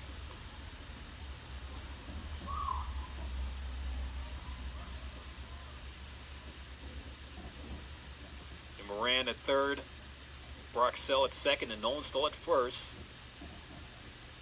Sasaki delivered with an RBI single his last time up. Stanford has found some life here late in the game.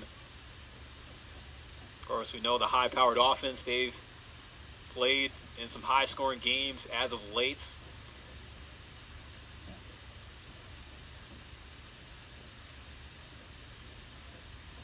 This is the 3rd straight game where Stanford have, actually, pardon me, yeah, this is the second consecutive game where Stanford have put up a double-digit run output, whereas they scored 13 runs in the loss against Notre Dame on Sunday.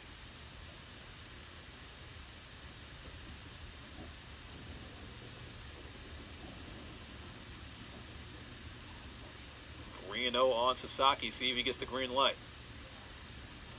We'll take all the way, ball 4. So another run will be walked in. Moran will touch home to now make it 11-5.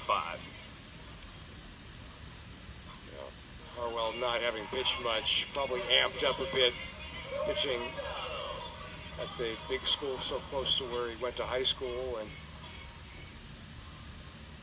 too much adrenaline, I think, for the young man. Now Court McDonald gonna have a chance to hit here in the 8th inning. Strike one in from Harwell. The 8th hitter for Stanford in this 8th inning, and still just 1 out. Bases loaded. If the score were to hold, this would be the 7th win for Stanford where they scored more than 10 runs. So to rephrase that, now this would be the 7th 10-plus run win on the season for the Cardinal. Again, pending if the score holds going into the 9th inning.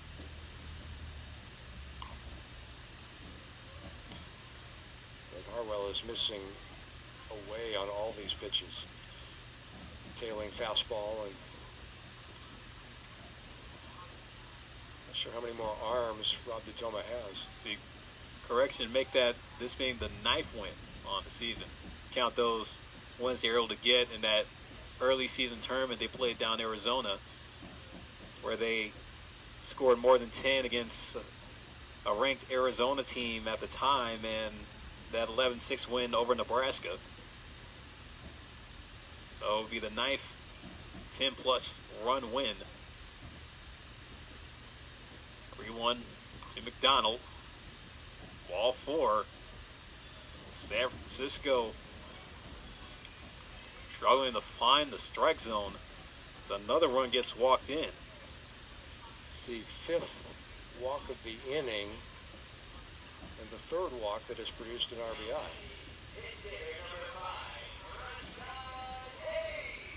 Broxell will be the 12th run scored on the evening for the Cardinal as Wesley Harwell, struggling to find the strike zone.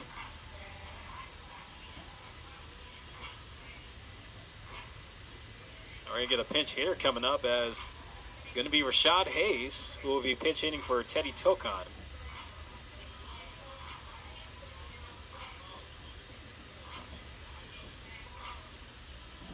So David Esker looking to stretch the bench here late in the game with Stanford now getting a 7-run lead.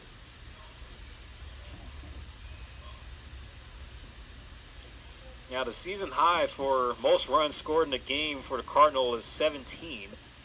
They scored 17 runs back on March 22nd against Utah Valley. A weekend of explosive offense for Stanford back in March.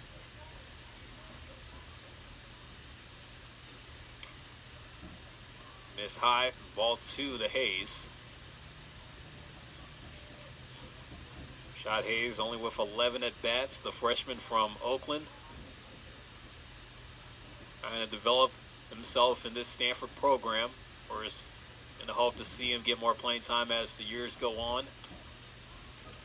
Primarily middle infielder, having to play behind Charlie Bates and Eric Gion. But even with him, not getting a whole lot of action this year, I'm sure he's still, getting good mentorship from the upperclassmen and from the guys ahead of him in the depth chart. Yeah, terrific with the glove.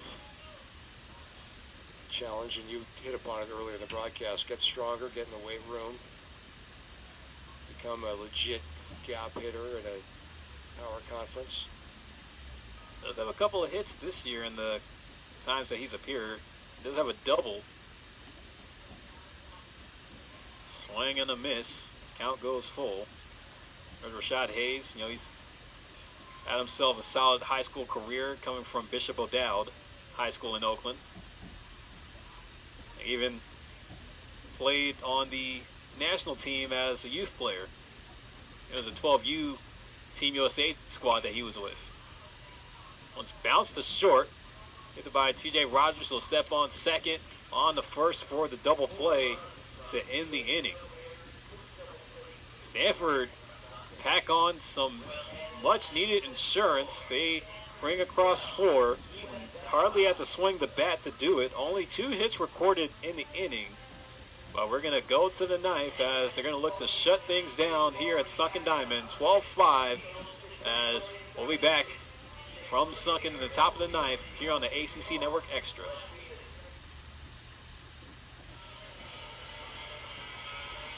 Well, folks, we made it to the 9th inning, and Stanford trying to put together a solid midweek win here on the farm tonight against San Francisco, trying to make it 15 in a row against the Dons in the all-time series as Mike Archbomber will come out to get the 3 outs Stanford needs to close the 9th inning, as I'll give it back to my partner John Platts to take us through the top of the 9th. Thank you, Philip. 12-5 Stanford, top of the 9th inning. Pitch hitter Nick Walsh, a senior from Pleasanton, at the plate. Takes a ball from Mike Ersbomber, the freshman left-hander for Stanford. Walsh hitting 200, 2 for 10 on the season. Young man who from Foothill High School in the East Bay and then Chabot Junior College. And he is hit.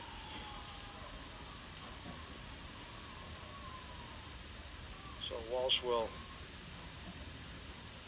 go to first base, and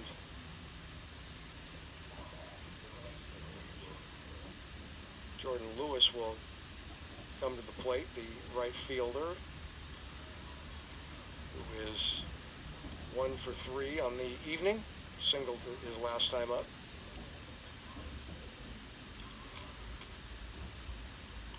Fastball from Earthbomber tails away outside.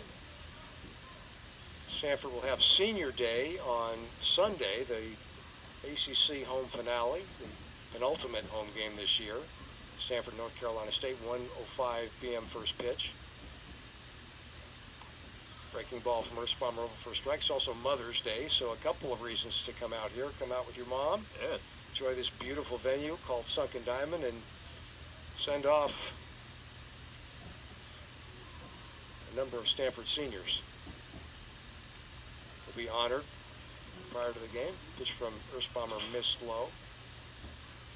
Also close out with a marquee series, the last ACC home series of the regular season for Stanford when they see North Carolina State this weekend. Of course, they're one of the teams that they're trying to leapfrog in a late season push to get a higher seed for the ACC tournament. There's North Carolina State at 12-12 right now in conference. Teams played in the 2021 College World Series. North Carolina won that game 10-4. That was the first of 3 straight College World Series this decade that Stanford participated in. Stanford went 1-2 back in 2021. They lost to North Carolina State, then beat Arizona, then lost to Vanderbilt 6-5. Great run for Stanford in Omaha early part of this decade. Pitch to Jordan Lewis, swung on and missed. Some heat from Earthbomber was past the hitter Jordan Lewis. Earthbomber, the freshman from San Clemente High School, Southern Orange County.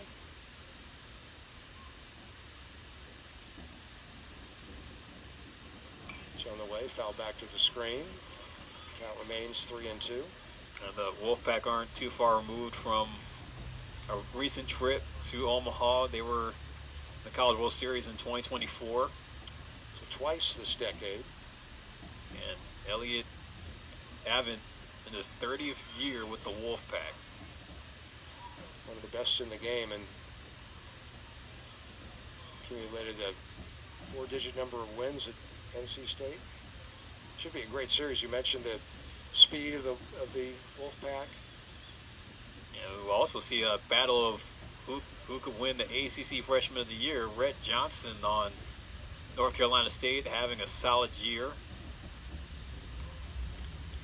Kenny Tokheim still hitting around 340 for Stanford, but he's had a tough night tonight. Tokheim is 0 for 5. Gave way to a pinch for a pinch hitter last time up. Breaking balls called strike 3 as Earthbomber tossed a bender and it caught the inside corner at the knees. That's the first out here in the top of the 9th inning. Yeah, it was a good pitch there by Earthbomber. Bring up Isaiah Landry, who has had a terrific night. Been on base all 4 times he's been to the plate. Walked twice, doubled and scored, and drove in a couple of runs. Also had a single, so 2 for 2 officially with a couple of walks in addition. Young man, I think you covered some on-air work over summers. Oh yeah, Landry playing the California Collegiate League with the Menlo Park Legends a summer ago. Earthbomber's pitch to him is just off the inside corner. And, he's excited to see him, especially what he was able to do at Alabama State, playing in the SWAC. Coming back home to play for a school in the Bay. Earthbomber's pitch, check swing, a dunker into behind second base, but not far enough that Gian couldn't run under it and make the catch behind the bag in the short center field. That is the second out here in the 9th inning. First time Landry has been retired tonight. But wait until the 9th inning just to get him out. So let's see how tough he's been at the plate. And the Dons down to their final out. It'll be Mateo Bellissimo, I should say, from Marin County. Mount Tamalpais High School and College of Marin. for the Dons. Got a big series coming up this weekend, just about 20 minutes up the road in the city at Benedetti Diamond. Well, they'll see the Gonzaga Bulldogs, the team that they're chasing down right now in the West Coast Conference. It's 3 games back, so it's going to take a sweep to get even with the Zags. Bellissimo swings through first Bomber's second pitch, and the Dons down to their final strike. 12-5 Stanford, top of the 9th. First Bomber curveball is bounced back up the middle. It is scooped by Gianni, runs to the bag, and that will wrap it up. The Cardinal gets its 23rd win of the season to go above 500 as Stanford, with a good way of getting itself prepped for a return to ACC play this coming Friday evening when Stanford will host the North Carolina State Wolfpack. Teams shaking hands across the way. And Philip Hall, as the late, great John Sterling might have said, the Cardinal win! Yep. John Sterling, rest in peace. And, a big win tonight for the Cardinals. Definitely a get-right game, especially after that rough series they had with Notre Dame. But, they win their 15th straight in the all-time series with the Dons. And, of course, with the neighborly rivalry that they've had, you can see the players, showing good sportsmanship at the end, right at home plate. But this was a game that Stanford needed to get to try to get some momentum going into what's going to be a weekend series that not only is sentimental, but also does come with interest, just knowing that Stanford want to put themselves in a solid position for the ACC tournament set to begin on May 19th. And, for them, they would love to not play in a first-round game. They would want to get a first-round bye, but they're going to have to finish above 9th place in the ACC to be able to do it. So we'll see how things unfold. Stanford has 7 games remaining on its regular season schedule before that ACC tournament that Philip just referred to. Stanford with 3 against NC State this weekend here at Suck and Diamond. Stanford will host St. Mary's this coming Tuesday night here at Suck and Diamond. That's the final home game of the year. And then Stanford will go over to Berkeley to play the final regular season games of the year, Friday, Saturday, and Sunday of next week prior to the ACC tournament. I'd like to highlight a couple things for you. Again, that NC State series is coming weekend. Games Friday night, Saturday afternoon, Sunday afternoon, 6 o'clock, 6:05 p.m. for the Friday start, 2:05 p.m. for the Saturday start, 1:05 p.m. for the finale on Sunday. We hope you can be with us here at Suck and Diamond for those games. Sunday, a couple of things of note. Senior Day, seniors will be honored in an annual tradition, nice ceremony pregame. Families will be on the field as well. And then, of course, it's Mother's Day, so an opportunity for those of you within distance, driving distance of Suck and Diamond to come on out to one of the most beautiful college baseball parks in all the land. Philip, final thoughts. I know you'll be working one of the games this weekend. I will be working one as well, different games. But Stanford team gets above 500, and the offense in double digits. And the pitching uneven somewhat, but a lot of strikeouts tonight, and some young pitchers got some more experience. It was a bounce back in all areas. Of course, we know the offense, they came through. They totaled up for 16 hits to get 12 across, and even if you were to give a player of the game to somebody, say you could go to J.J. Moran, who was able to get some pretty big hits on the night. First with Moran, his final tally, he went 3 for 4, driving in 2 RBIs. He hit an RBI triple. That was, a pretty big hit late in the game. Then Court McDonald also with a 3-hit night, and Eric Gion going 3 for 4 himself. So 3 Cardinal players in the lineup having 3-hit games, and that's going to definitely help them down the stretch. But the pitching, it was not so much a 180 from the Notre Dame series, but it was still improvement in a closely tested midweek matchup early on. Back and forth game, but you had the big innings in the 7th and the 8th, and the pitching staff were able to at least turn things around slightly. Again, there's still improvement to be done, and hopefully they can lock in much better going into the North Carolina State series. But overall, they were able to get 12 strikeouts against the San Francisco lineup and put together a good outing, with this being a high-scoring game. Yeah, so 3 hits apiece for Court McDonald, Eric Gion, and J.J. Moran, veterans of college baseball. And then a couple freshmen at the bottom of the order did well as well for the Stanford. Broxell, the true freshman, with 3 RBIs tonight, multiple extra base hits. His 2 hits were both doubles. And then Nolan Stoll, the catcher, the number 9 hitter, had his first collegiate home run as part of a 2 RBI, 2-hit night for Stoll. Once again, the final totals here from Sunken Diamond on the campus of Stanford University. For USF, 5 runs, 8 hits, no errors. The Dons left 14 runners on base. For Stanford, 12 runs, 16 hits, 1 error for Stanford. The Cardinal left 12 on base. Well, about wrap things up for us here at Sunken Diamond. Philip, I enjoyed it. We worked multiple games this year. Look forward to working with you games in the future. Absolutely. And for my broadcast partner, Philip Hall, I'm John Platz, reminding you once again that the final score from Sunken Diamond, the Cardinal gets its 23rd win of the year in its 45th game. The Cardinal over the USF Dons, 12-5. We thank you for being with us tonight on ACC Network Extra.